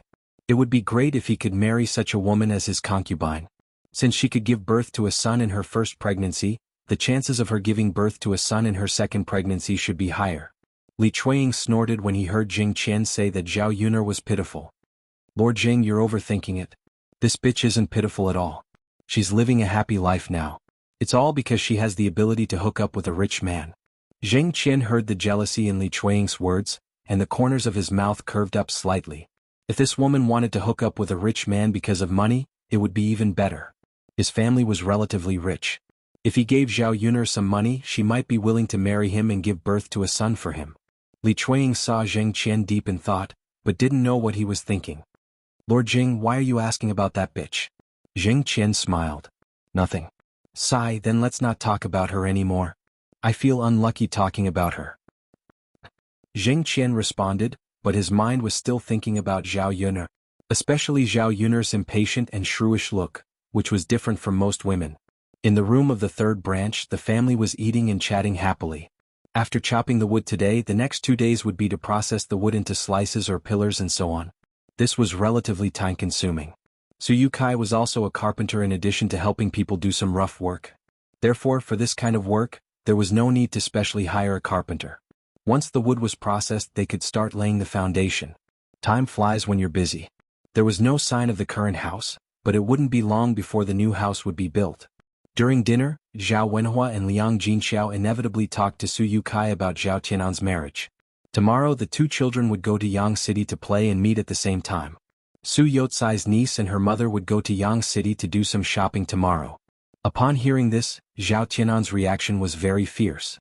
He put the bowl and chopsticks on the table. Mother, I'm not going. Except for Ma Xiaofeng, he didn't want to look at other girls, let alone marry other girls. Zhao Tianan's sudden awkwardness made the people of the third branch stunned. Usually Zhao Tianan wasn't like this. He was usually very obedient and had never resisted like this. Zhao Wenhua and Liang Jinxiao's faces darkened. Tianan, you, father, mother, I'm not going. I don't like this marriage. Chapter 827. Liang Jinxiao sighed and said, Tianan, we're doing this for your own good. This marriage was originally arranged by your parents. We'll definitely find a good girl for you. We won't hurt you. Zhao Tianan was still reluctant. Mom, I don't want to do this. I don't even know who this girl is and I don't even know what she looks like. How can I marry her? You don't know her and you'll know when you meet her tomorrow. I didn't say that you have to agree to this marriage. I just want you to see if the girl is suitable for you. Zhao Tianan was silent for a while, then said to Liang Jinxiao, Mom, I know, but Mom, if I want to marry a wife, I only want to marry someone I like. I don't like the girl. If I marry her, it'll only be a waste of time. Zhao Tianan mustered up the courage to finish his words. If it were any other day, he naturally wouldn't dare to say this. However, when he thought about Ma Xiaofeng and his future happiness, if he didn't say it this time and let his parents make the decision, the chances of him being together with Ma Xiaofeng in the future would be even slimmer. After saying these words, Zhao Tianan lowered his head. He was very nervous and didn't know what his parents would say. Zhao Wenhua was furious with Zhao Tianan. The girl you like? Aren't you talking about Xiaofeng? Tianan, it's not that we don't agree, but if you marry her, will Xiaofeng's mother agree? This marriage is basically arranged by the parents, so your marriage naturally has to be arranged by your mother and me. Zhao Tianan was unconvinced. Dad, you didn't go to Xiaofeng's house to talk about marriage. How do you know she won't agree? Zhao Wenhua was speechless by Zhao Tianan's words. His son had set his sights on Ma Xiaofeng, and only Ma Xiaofeng could marry him. This marriage has to be of equal social status. It's not that father and mother think that Xiaofeng is not good, but with your uncle Yukai introducing you, it will definitely be much better than looking for Xiaofeng's family. Tianan, you're still young and there are many things that you don't know yet. You'll understand in the future. Marriage isn't just about two people who like each other. It depends on many conditions. Zhao Wenhua said earnestly. Like Liang Jinxiao, he didn't want Zhao Tianan and Ma Xiaofeng to be together. It wasn't because he didn't like Ma Xiaofeng, but because Ma Xiaofeng's family was special. Ma Xiaofeng was brought up by Chen Chuanxiu, and Chen Chuanxiu was an unreasonable person. Zhao Wenhua was worried that there would be problems in the future if they became in-laws with such a family. When Zhao Tianan heard this, he couldn't help but say, Dad, you're just making excuses. You just don't want me to be with Xiaofeng. According to what you said, the gap between second sister and Shitzi is even bigger. Our family and Shitzi's family are not of equal social status. Does that mean second sister will never be able to marry Shitzi in the future? At this time, Zhao Tianan brought up Zhao Yun'er and Mu Lianfeng, which made Zhao Yun'er a little unhappy. This younger brother of hers was really stupid and he was getting more and more overboard. He couldn't tell who was good to him, and he still foolishly hoped to be with Ma Xiaofeng. Zhao Yun'er wanted to slap him a few times to wake him up.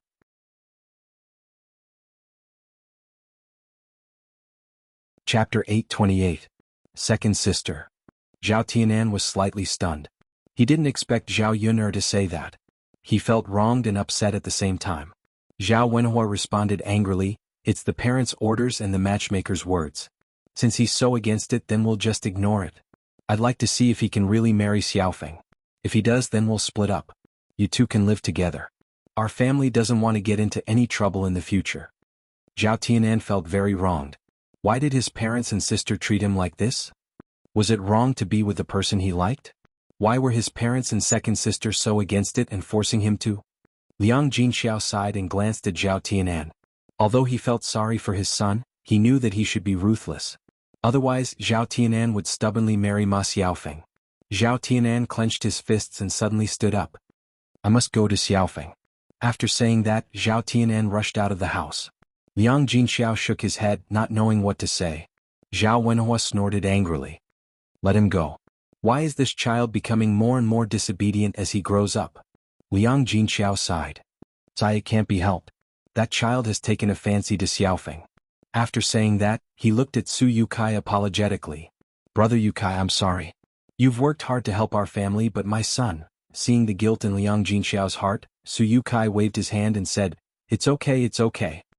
Children can't be controlled when they grow up. Our son is the same. I'll talk to my brother later and put this marriage matter aside for the time being. Zhao Wenhua said apologetically, Then I'll have to trouble brother Yukai. It's okay. This matter couldn't be blamed on the adults. It was all because the child was immature, so Su Yukai naturally had nothing to say. After the men finished eating, they chatted for a while and then prepared to go up the mountain to chop trees. Mu Lianfeng had something to deal with in the afternoon, so he didn't go. When Zhao Yun'er went back with Mu Lianfeng, she found several holes in Mu Lianfeng's clothes. It was probably because he was scratched by a branch when he was chopping down a tree. Originally good clothes suddenly become like this, Zhao Yun'er frowned. Mu Lianfeng, you shouldn't do any rough work in the future. Zhao Yun'er couldn't help but say. The interest created by this guy was not even worth what he was losing. If he worked a few more times, his clothes would probably be ruined and he would not be able to wear them anymore. Mu Lianfeng was stunned. He raised his eyebrows and asked, "Why? Look at how torn your clothes are." Zhao Yun pointed at the tear on Mu Lianfeng's clothes. Mu Lianfeng looked at it. Indeed, there were big holes on his back and legs. Mu Lianfeng frowned. He didn't even notice it. With such a big hole, he probably couldn't wear his clothes anymore. Then I'll change my clothes. If I work next time, I'll wear these torn clothes, Mu Lianfeng said with a smile on his face. Zhao Yun'er glared at Mu Lianfeng. What a waste. It's not like you can't wear the torn clothes. Take them off and I'll patch them up. Mu Lianfeng was stunned. He had never worn patched clothes before. Chapter 829. Even if the clothes were not damaged at all and could still be worn, he would change them all. For such torn clothes, he would definitely not continue wearing them after patching them up. No matter how thrifty the heir presumptive's residence was, they would never think of saving such a small amount of money on him. Yun-er, there's no need for that, right? It's so troublesome, you'll have to patch it up. I don't know how to patch it up. Mu Lianfeng frowned and asked resentfully. Zhao Yun'er reprimanded him sternly. Mu Lianfeng, it's shameful to waste money. Do you know that? If you patch up these clothes, they'll definitely be fine and can be worn. Mu Lianfeng looked at Zhao Yun'er's angry little face and nodded. All right then, Yun-er, it's been hard on you. Zhao Yun'er waved her hand. It's okay, I'll patch it up for you. Okay. When they reached home, Zhao Yun'er asked Mu Lianfeng to take off his clothes and she took out her needle and thread. Looking at Mu Lianfeng's clothes, there were too many holes and it would not be easy to patch them up. Zhao Yun'er's needlework was also average and not particularly good. After patching up Mu Lianfeng's clothes, Zhao Yun'er looked at her needlework and it was a terrible sight. Fortunately, she did not look closely. If she did not look closely, she would not discover anything. It seems a little ugly. Zhao Yun'er muttered and looked at Mu Lianfeng apologetically. Mu Lianfeng's lips curved into a smile. It's okay, Yun'er. Thinking that Zhao Yun'er had patched it up for him personally, Mu Lianfeng felt that he would wear it no matter how ugly it was. In this lifetime she had never patched up his clothes. Now it's time to patch up your pants. Take them off. Zhao Yun'er said very naturally. Mu Lianfeng looked a little embarrassed. Take off my pants? Yeah, if you don't take off your pants, how am I supposed to fix it for you? Mu Lianfeng smiled bitterly. Okay, I'll take it off. He was only wearing a pair of bedding pants. If he took off his pants, wouldn't Zhao Yun'er see it? He had never taken off his pants in front of a woman before. Thinking about it, he felt a little shy. Zhao Yun'er did not think of this and urged Mu Lianfeng to take it off quickly. The sooner he took it off, the sooner she could make up for it. Mu Lianfeng dawdled for a while, then awkwardly took off his pants. Yun'er here. Zhao Yun'er took it and looked at Mu Lianfeng. He was so careful. Why did it seem like she was forcing a good girl into prostitution? This guy, did he have to show such an expression? Holding Mu Lianfeng's trousers, Zhao Yun'er mended them and found that the crotch area was torn. Zhao Yun'er was curious. No matter how powerful this branch was, it shouldn't have torn Mu Lianfeng's crotch, right? It was more troublesome to sew the crotch than an ordinary hole. Zhao Yun'er fiddled with it for a while. As she sewed, she muttered to herself, "Did I accidentally make this hole or accidentally cause it to explode?" After Mu Lianfeng heard Zhao Yun'er's muttering, he looked even more embarrassed. "Yun'er, it should have been accidentally cut. Let me see if your bedding pants are torn. If it's torn, I'll mend it for you." With that, Zhao Yun'er's hand went to Mu Lianfeng's crotch to see if there was a hole. It would have been better if she didn't see it. Once she saw it, she was immediately stunned. Because her hand fell on a sensitive part of Mu Lianfeng's body. Chapter 830. After Zhao Yun'er touched something of his, Mu Lianfeng's body seemed to be electrocuted, and his whole body couldn't help but tremble. Zhao Yun'er looked very embarrassed. She couldn't wait to find a hole to hide in. Of all the things she could touch, she just had to touch Mu Lianfeng's thing below. When Zhao Yun'er's hand touched it, Mu Lianfeng felt that the thing below had an uncontrollable reaction. Mu Lianfeng felt that his chest was quickly strung together with a ball of fire. Zhao Yun'er quickly retracted her hand. "I'm sorry. I didn't mean it." Zhao Yun'er hurriedly apologized. Mu Lianfeng shook his head, and a helpless smile hung on the corner of his mouth. "It's okay." Zhao Yun'er's heart slightly tightened. Mu Lianfeng wouldn't be angry, right? Looking at his expression, it seemed that something was wrong. Mu Lianfeng, are you okay? Zhao Yun'er asked carefully. I'm okay, but what? Zhao Yun'er's heart tightened even more. But Yun'er, you have to take responsibility for what you did to me. After Mu Lianfeng finished speaking, he pounced over like a hungry wolf, and pressed Zhao Yun'er under his body. Zhao Yun'er could feel a hard thing in her abdomen. It's over. I must have played with fire just now. Mu Lianfeng couldn't control himself for a while. Men were like this. When they went crazy they were definitely like beasts. Zhao Yun'er was pressed down and had no strength to resist. She could only let Mu Lianfeng press on her body. Mu Lianfeng, you don't be impulsive. I'm not ready yet. Thinking about doing that kind of thing, Zhao Yun'er blushed from the tips of her ears to her neck. Yun'er, I want you. These 3 words floated out of Mu Lianfeng's mouth softly, making Zhao Yun'er's face even hotter. What kind of joke is this? This is not funny at all. Mu Lianfeng, what if Dao De comes back? Even if we want to do this, we have to choose a good time, don't you think so? It's broad daylight, there's no mood at all. Zhao nervously stuttered. Hearing what Zhao Yun'er said, Mu Lianfeng couldn't help but smile. What Zhao Yun'er said made Mu Lianfeng feel that it was very funny. Yun'er was really cute. Mu Lianfeng was just teasing Zhao Yun'er. Just as he was about to get up from Zhao Yun'er's body, Zhao Yun'er's door was pushed open with a creak. Yun'er. Mu Lan looked at the scene in front of her in surprise. Shi Ziyi was actually pressing on Zhao Yun'er's body. Then he should be preparing to do that kind of thing. Mu Lan saw this awkward scene and didn't know what to do. She had a feeling that she couldn't advance or retreat. This kind of thing was already embarrassing. Fortunately, Zhao Yun'er and Mu Lianfeng didn't take off their clothes. If the 2 of them were doing that kind of thing, it would be even more awkward. Mu Lan thought in her heart, these 2 people are really... Don't they know how to close the door when doing this kind of thing? If the door was closed, she wouldn't have barged in so easily.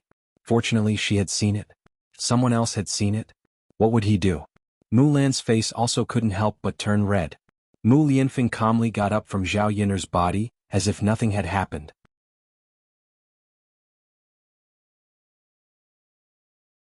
Chapter 831. When Zhao Yun'er's words fell into Lu Mulan's ears, it was as if Zhao Yun'er was complaining that Lu Mulan came over and disturbed their mood. No one wanted to be caught doing this kind of thing. Mu Lan pulled her lips awkwardly and said to Zhao Yun'er, yeah, why did I come here? Mu Lan seemed to be in a hurry. She then looked at Zhao Yun'er and said to Zhao Yun'er, Zhao Yun'er, you can continue. I need to go back now. Saying that, Mu Lan turned around and was about to leave Zhao Yun'er's house. Zhao Yun'er's face was unusually hot. She glanced at Mu Lianfeng with hidden bitterness as if she was saying to Mu Lianfeng, see, it's all because of you that I was misunderstood. Mu Lianfeng looked at Zhao Yun'er with grievance. He didn't know that Mu Lan would suddenly break in. Dao De went out to have fun, so he definitely wouldn't come back for a while. Usually at this time no one would come to Zhao Yun'er, so she was more casual. Zhao Yun'er sighed deeply in her heart. She knew that even if she wanted to explain to Mu Lan wouldn't believe her. Zhao Yun'er cleared her throat and stopped Mu Lan. She said to Mu Lan, Mrs. Mu Lan, we didn't do anything wrong. Why are you here? Just tell me. Mu Lan's footsteps paused. She turned around and said to Zhao Yun'er, in fact it's nothing. I just came to tell you that my family's land has been settled with Li Zheng. Tomorrow I can let Erhu go over and level the land. Then we can start building a house. Zhao Yun'er nodded. It turned out that Mu Lan came to talk about this. Okay, then we can build the house as soon as possible.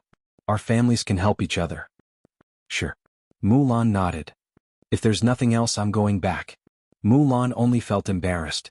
It was better for her to leave as soon as possible.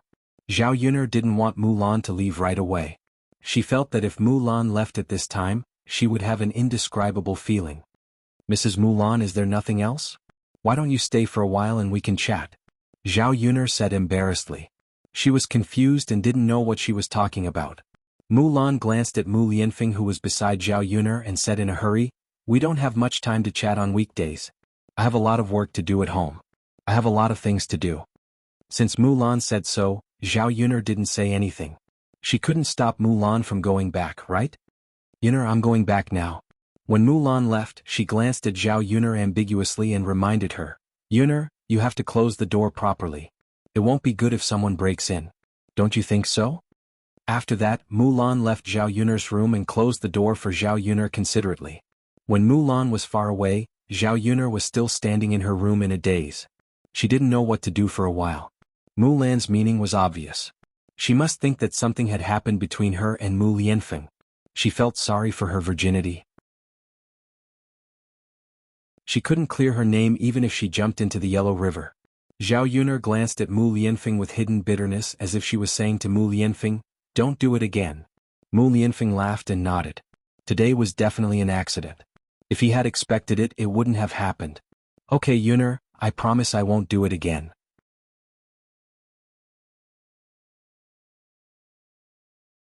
Chapter 832.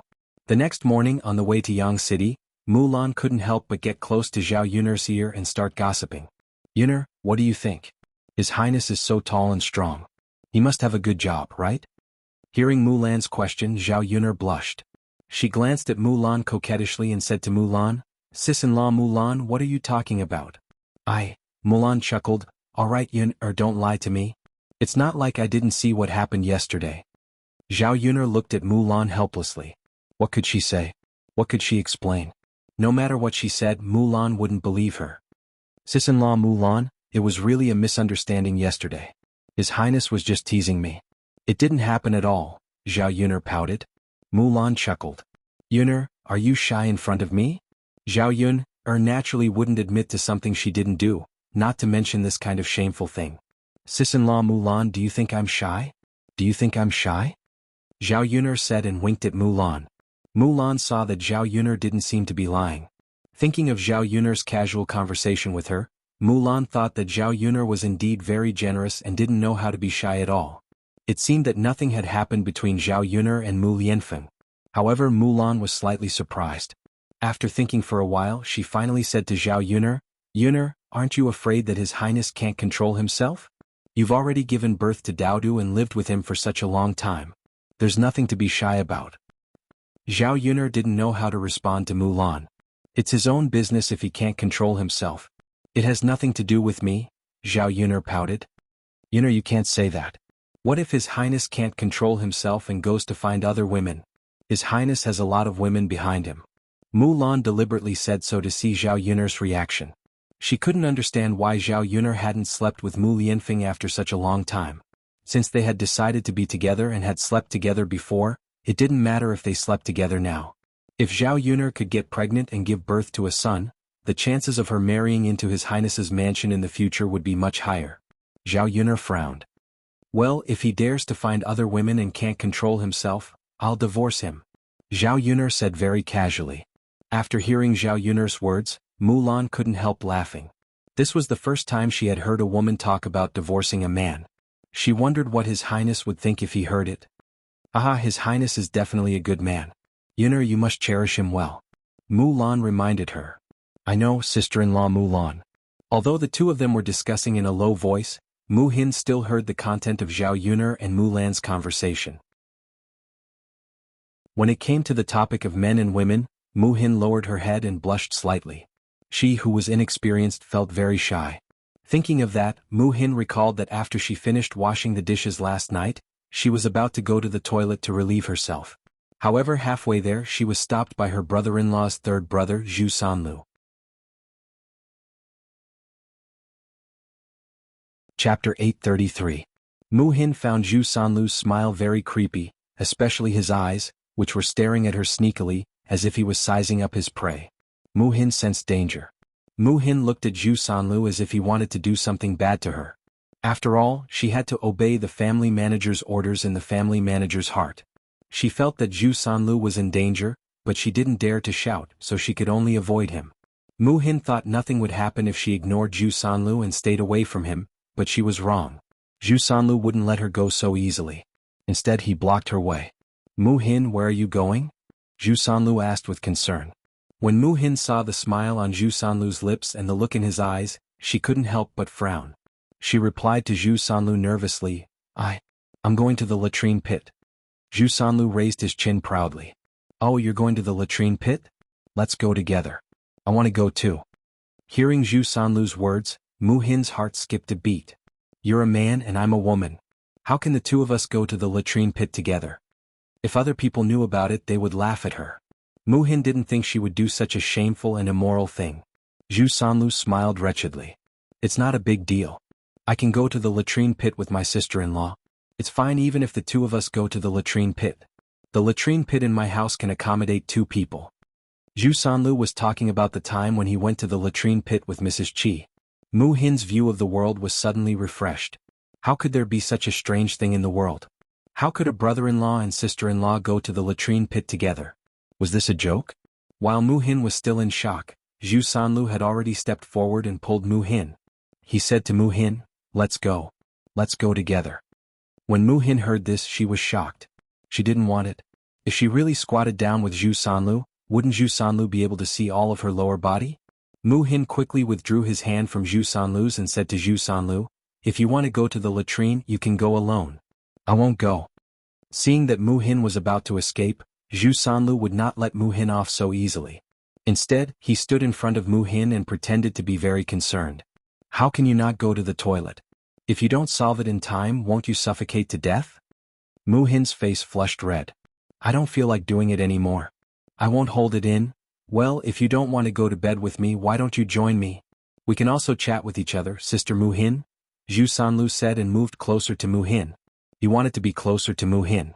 Mu Hin wanted to step back, but unfortunately, there was a wall behind her. She had no choice but to let Zhu Sanlu get closer to her. "Sister Mu Hin, do you know that you are so beautiful? I liked you when I first saw you.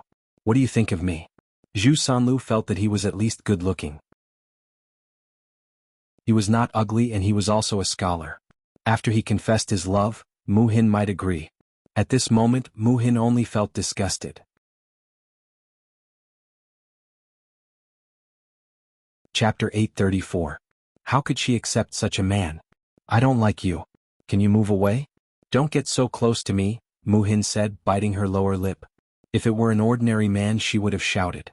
The reason why she gave in to Zhu Sanlu was that she was afraid that her sister and family Zhu would make a scene if she made a scene. She had already caused enough trouble by coming here, and she didn't want to cause more trouble for her sister. "Hey Mu Hin, I like you so much. How can you reject me? I don't mean any harm to you. I just want to have a chat with you so that you can get to know me better," Zhu Sanlu said and started to touch Mu Hin from head to toe. Mu Hin was terrified. She had never been treated like this before. If Zhu Sanlu succeeded, she would let Zhu Sanlu take advantage of her. She was a woman and she might not be able to beat Zhu Sanlu physically. She could only bite Zhu Sanlu's arm hard.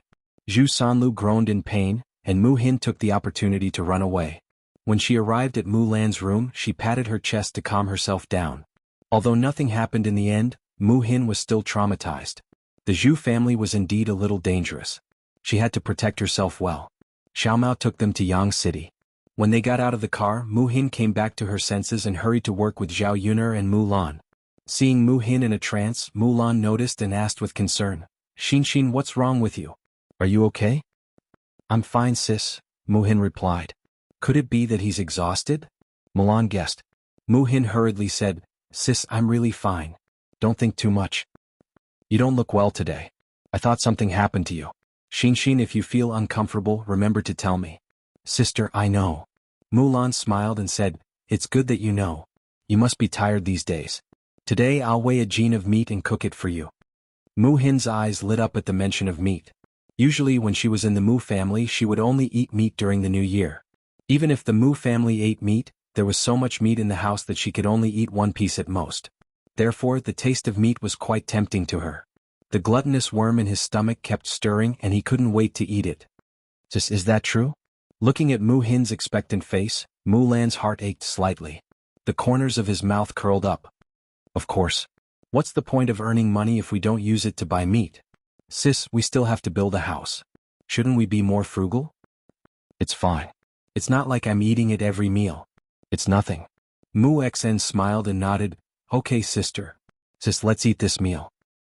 And the rest still need to grow up. There's no need to be so frugal. We can buy some meat every now and then. With our family's current situation, we can afford to eat it. Okay." Hearing Mu Lan say that they could eat meat, Mu Hin threw away all her complicated emotions and worked with more energy. Now she just hoped that she could finish her work early and go back early so that she could eat meat for lunch.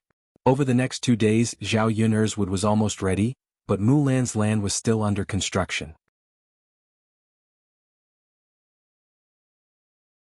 Chapter 835. Their family's life was not very good now. Building a house would cost a lot of money, so they tried to save as much as possible. After all, he had nothing to do.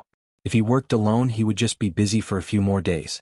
After Zhao Yun'er's family got the wood, they began to prepare to lay the foundation.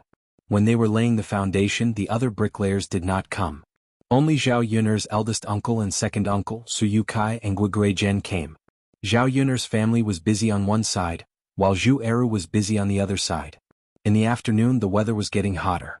Mulan asked Mu Hin to bring some water to Zhu Eru. When they arrived at the foundation bought by the family Zhu, Mu Hin's clear and sweet voice called out, "Brother-in-law, you must be tired. Drink some water." When Zhu Eru heard Mu Hin's voice, he stopped what he was doing and took a rest. He smiled at Mu Hin and took the water bottle from Mu Hin's hand. He smiled at Mu Hin and said, "Thank you for coming here." Mu Hin shook her head and said, "It's okay, brother-in-law. You worked hard alone. I just ran some errands. It's not tiring." Zhu Eru drank a bowl of cold water, wiped his mouth and said, "Xin, you can't say that. You worked hard during the day and you came back to bring me water." Zhu Eru said it simply, but Mu Hin was touched when she heard it. How could she not be happy when her value was recognized? "Brother-in-law, it's okay. No matter how tired I am, I'm not as tired as you and my sister." "Aha, you should have a good rest when you go back. You have to take good care of your body." Mu Hin nodded and said, "I know, brother-in-law." As they were talking, Zhao Ping brought water to the men who helped the third branch. This time, Ma Xiaofeng was dragged along by Zhao Ping to accompany her. Ma Xiaofeng was too embarrassed to refuse Zhao Ping so she agreed to come along. He could also take the opportunity to visit Zhao Tianan and interact with Zhao Tianan. "Father, first uncle, second uncle, come and drink some water. I've brought the water for you," Zhao Ping shouted. The men stopped what they were doing and walked towards Zhao Ping. "Ping, you've worked hard," Su Yukai said with a smile. "Of course it's hard work. I came all the way here to bring you water." Zhao Ping pursed her lips. She seemed a little unhappy and unwilling. The corner of Su Yotsai's mouth twitched. He didn't know what to say for a moment. If a normal person had praised him like this, their reaction would not have been the same as Zhao Ping's. Of course, Su Yukai didn't know what kind of person Zhao Yun was. Zhao Wenhua glared at Zhao Ping and said, "How can you say that? You're already so old. Don't you know how to speak properly?" Zhao Ping pursed her lips. She seemed to disagree very much. "Father, I didn't say anything wrong. I came all the way here to bring you water. I'm so tired." Zhao Wenhua's mouth twitched. He glared at Zhao Ping and said, "You haven't done much work yet and you're already saying that you're tired. If I let you do more work, won't you be exhausted to death?" "Father, how can you be like this? I came all the way here to bring you water and you're actually saying that about me. If I had known earlier, I wouldn't have brought it to you." Zhao Ping stomped her feet angrily.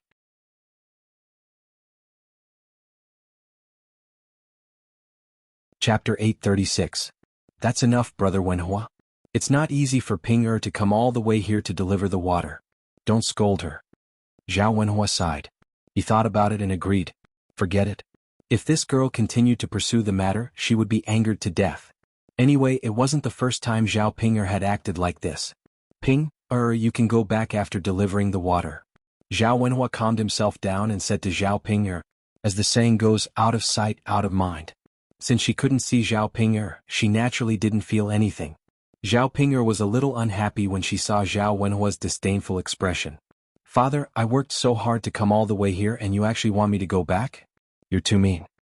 Zhao Wenhua frowned when he saw Zhao Ping panting with anger. He only felt a headache coming on. So, who knew what was in this girl's head? She kept saying these strange things. "If you don't go back, what are you doing here? The sun is so hot and it's uncomfortable." Zhao Ping pursed her lips and said, "Father, why do you care? Anyway, I'm just here for a while. Why don't you let Tianan rest and chat with us?" Zhao Wenhua wasn't a fool. When he saw Ma Xiaofeng behind Zhao Ping, he knew that Zhao Ping was definitely trying to make Zhao Tianan and Ma Xiaofeng work together. Hence, he frowned and said, "We still have work to do. Why are you here to chat? Why are you delaying our work?" Upon hearing Zhao Wenhua's words, Zhao Ping was instantly unhappy. "Father, just do your work. I'm not delaying you. Tianan is still so young. Can't you let him rest for a while? You're so heartless." When Zhao Ping said that, Zhao Wenhua blushed. All right. Just rest on Tianan. Zhao Wenhua said in a fit of pique. Thinking about it, it was useless for him to interfere. This time, Zhao Tianan and Ma Xiaofeng did not stay together for a while. Later they would definitely find time to make up for it. Since that was the case, he might as well not waste the effort to stop them. Hee father, that's right. Go and do your work. Tianan, come here. Zhao Ping'er said and waved at Zhao Tianan. As soon as Zhao Tianan saw Ma Xiaofeng, he was extremely shy. He lowered his head, but his ears were red. Big sister. Zhao Tianan shyly called out to Zhao Ping'er. Tianan, why are you so restrained? Come here. Don't stand so far away, Zhao Ping'er called out to him. After Zhao Ping'er said that, Zhao Tianan shyly walked over.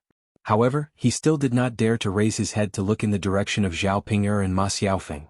Zhao Ping'er could not help but tease him. Tianan, why are you so shy? Really? If you're so shy now, when you're with Xiaofeng in the future, will you not even dare to hold her hand? Not even dare to kiss her lips? After Zhao Ping'er said that, Zhao Tianan lowered his head even more. Big sister, what are you talking about? Thinking about holding hands and kissing Ma Xiaofeng? Zhao Tianan's heart thumped nervously. Not to mention holding hands, even if he got close to Ma Xiaofeng and leaned against her, he would be embarrassed. However, his sister did not know what he was thinking. She probably thought that he was thick-skinned and did not know how to be shy. Zhao Ping'er's words also made Ma Xiaofeng feel a burst of embarrassment. How could she say it so bluntly? Only Zhao Ping'er dared to say it so carelessly. If others heard it, they would probably be laughed at and scolded.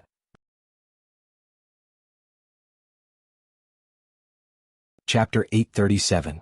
Big Sister. Zhao Tianan pouted coquettishly like a little girl. He looked at Zhao Ping'er with a hint of resentment in his eyes.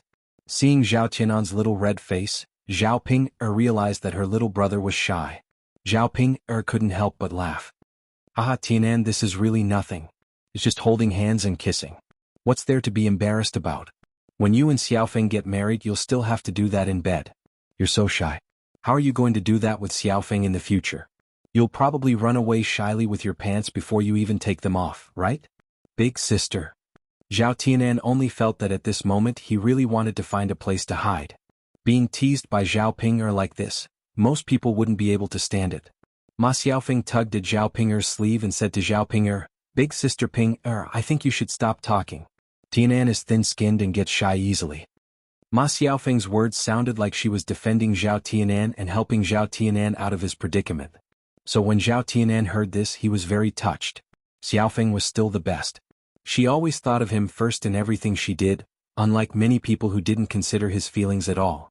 He had a shy and dull personality, so he didn't stand out among many people. There were very few people who cared about him. The more Zhao Tianan thought about it, the more determined he was to be with Ma Xiaofeng.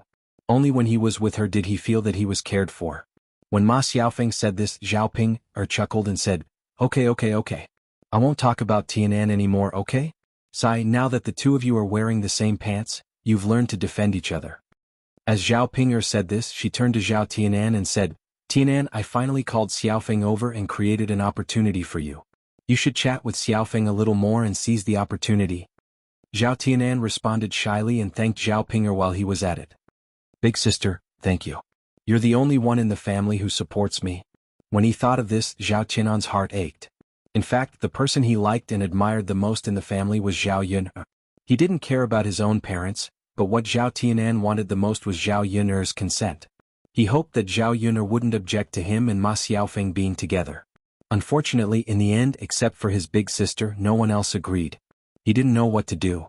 Just as he was lost in thought, Zhao Ping'er pushed Zhao Tianan in front of Ma Xiaofeng. At this time, Mu Hin, who had finished delivering the water, was ready to go back. When Mu Hin passed by Zhao Yun'er's land, Zhao Ping'er saw him. When Zhao Ping'er saw Mu Hin, she was a little angry. Zhao Yun'er, that *Tsh, didn't let her go to the town to help. Instead, she invited Mu Hin, an outsider, over. Zhao Ping'er blamed Mu Hin for not being able to go to the stall to help make money. If Mu Hin didn't go to help, Zhao Yun'er's stall would definitely not have enough manpower. When Zhao Yun'er was too busy, she would naturally regret firing her. Then she would definitely ask her to go over to help again. Unexpectedly, Mu Hin suddenly jumped out. With Mu Hin's help, Zhao Yun'er didn't need her. When Mu Hin walked in front of Zhao Ping'er deliberately stretched out her foot. Mu Hin didn't notice and tripped. He couldn't help but fall forward.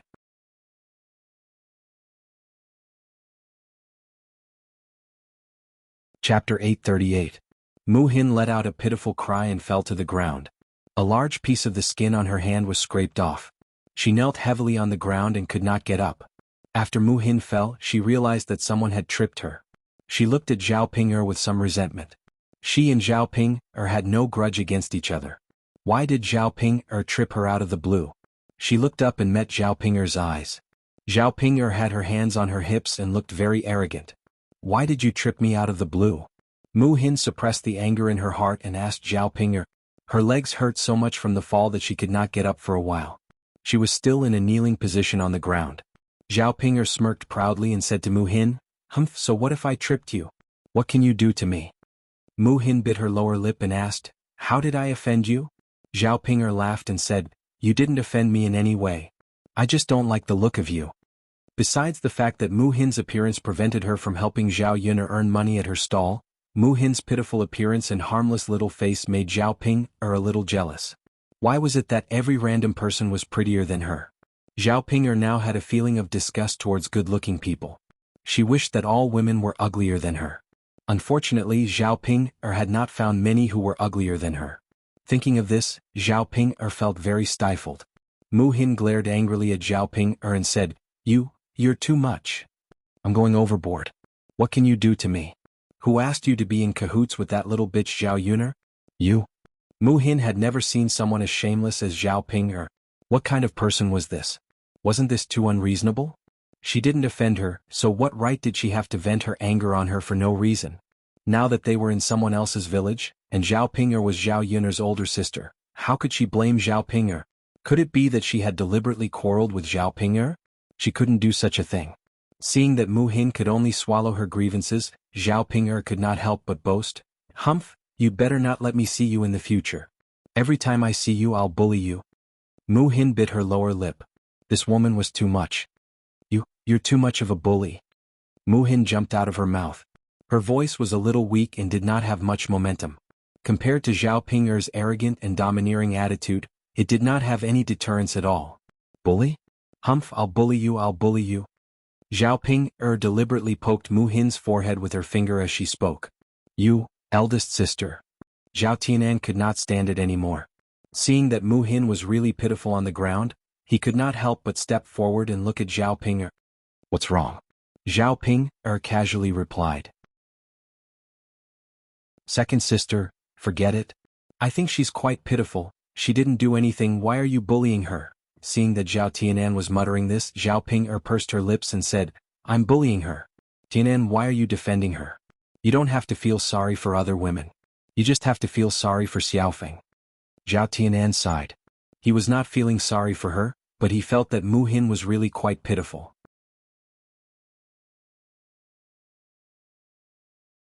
Chapter 839. Big sis, don't be so unreasonable, okay?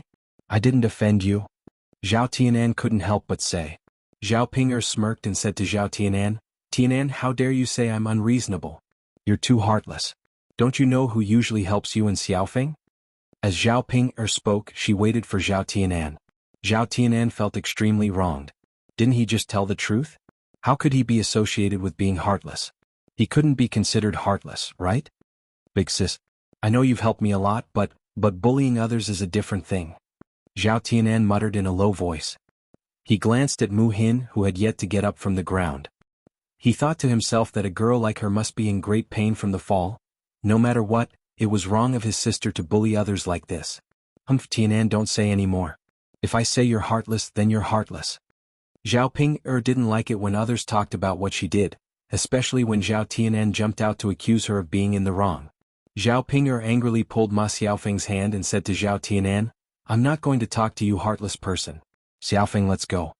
With that, Zhao Ping pulled Ma Xiaofeng and turned to leave. Zhao Tianan stared blankly. What was his sister doing? Was she angry with him? However, Zhao Tianan felt that he didn't do anything wrong. All he did was say a few words when his sister was being unreasonable and bullying others. So what now? Ma Xiaofeng was pulled away by Zhao Ping. She looked at Zhao Tianan a little anxiously. Zhao Ping, this woman was crazy. Sigh. Zhao Tianan watched as Zhao Ping'er dragged Ma Xiaofeng far away. He could only sigh and shake his head.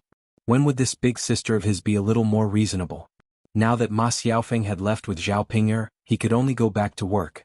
Fortunately, he still had many opportunities to see Ma Xiaofeng. Otherwise he would probably be anxious to death. Zhao Tianan glanced at Mu Hin, who was lying on the ground, with sympathy in his eyes. He walked over to Mu Hin and helped Mu Hin up from the ground. "Are you all right? What do you think? Does it hurt a lot?" Mu Hin did not know his own condition. The skin on his hand was torn when he placed it on the ground. There was even a thin layer of skin on his hand that was stained with blood.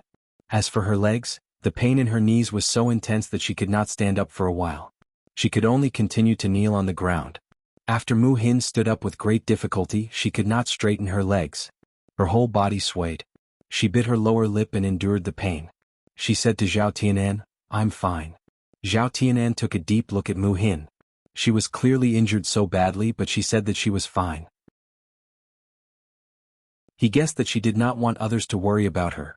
Zhao Tianan felt that Zhao Ping'er was his sister, and that she came over because she brought Ma Xiaofeng to him. Zhao Ping'er bullied Mu Hin, so he had to take responsibility. He hurriedly supported Mu Hin and said, "How can you be fine? Look at your palm, it's broken and bleeding. Your clothes on your knees are also torn. The skin inside must have been torn. Why don't you pull up your pants and see how it is?" Zhao Qinan's tone was full of concern. When he got closer to Mu Hin, he smelled the faint fragrance on Mu Hin's body. It smelled very good, and it was somewhat similar to Ma Xiaofeng's. You're tuning in to the Han Li's Wuxia Chronicles YouTube channel. We're so grateful for your support, and don't forget to subscribe to join us on this incredible journey through captivating stories. Your generosity through donations truly makes a world of difference, as it's the primary source of revenue that allows me to expand and enhance this channel for you. Thank you from the bottom of my heart for being a part of this adventure.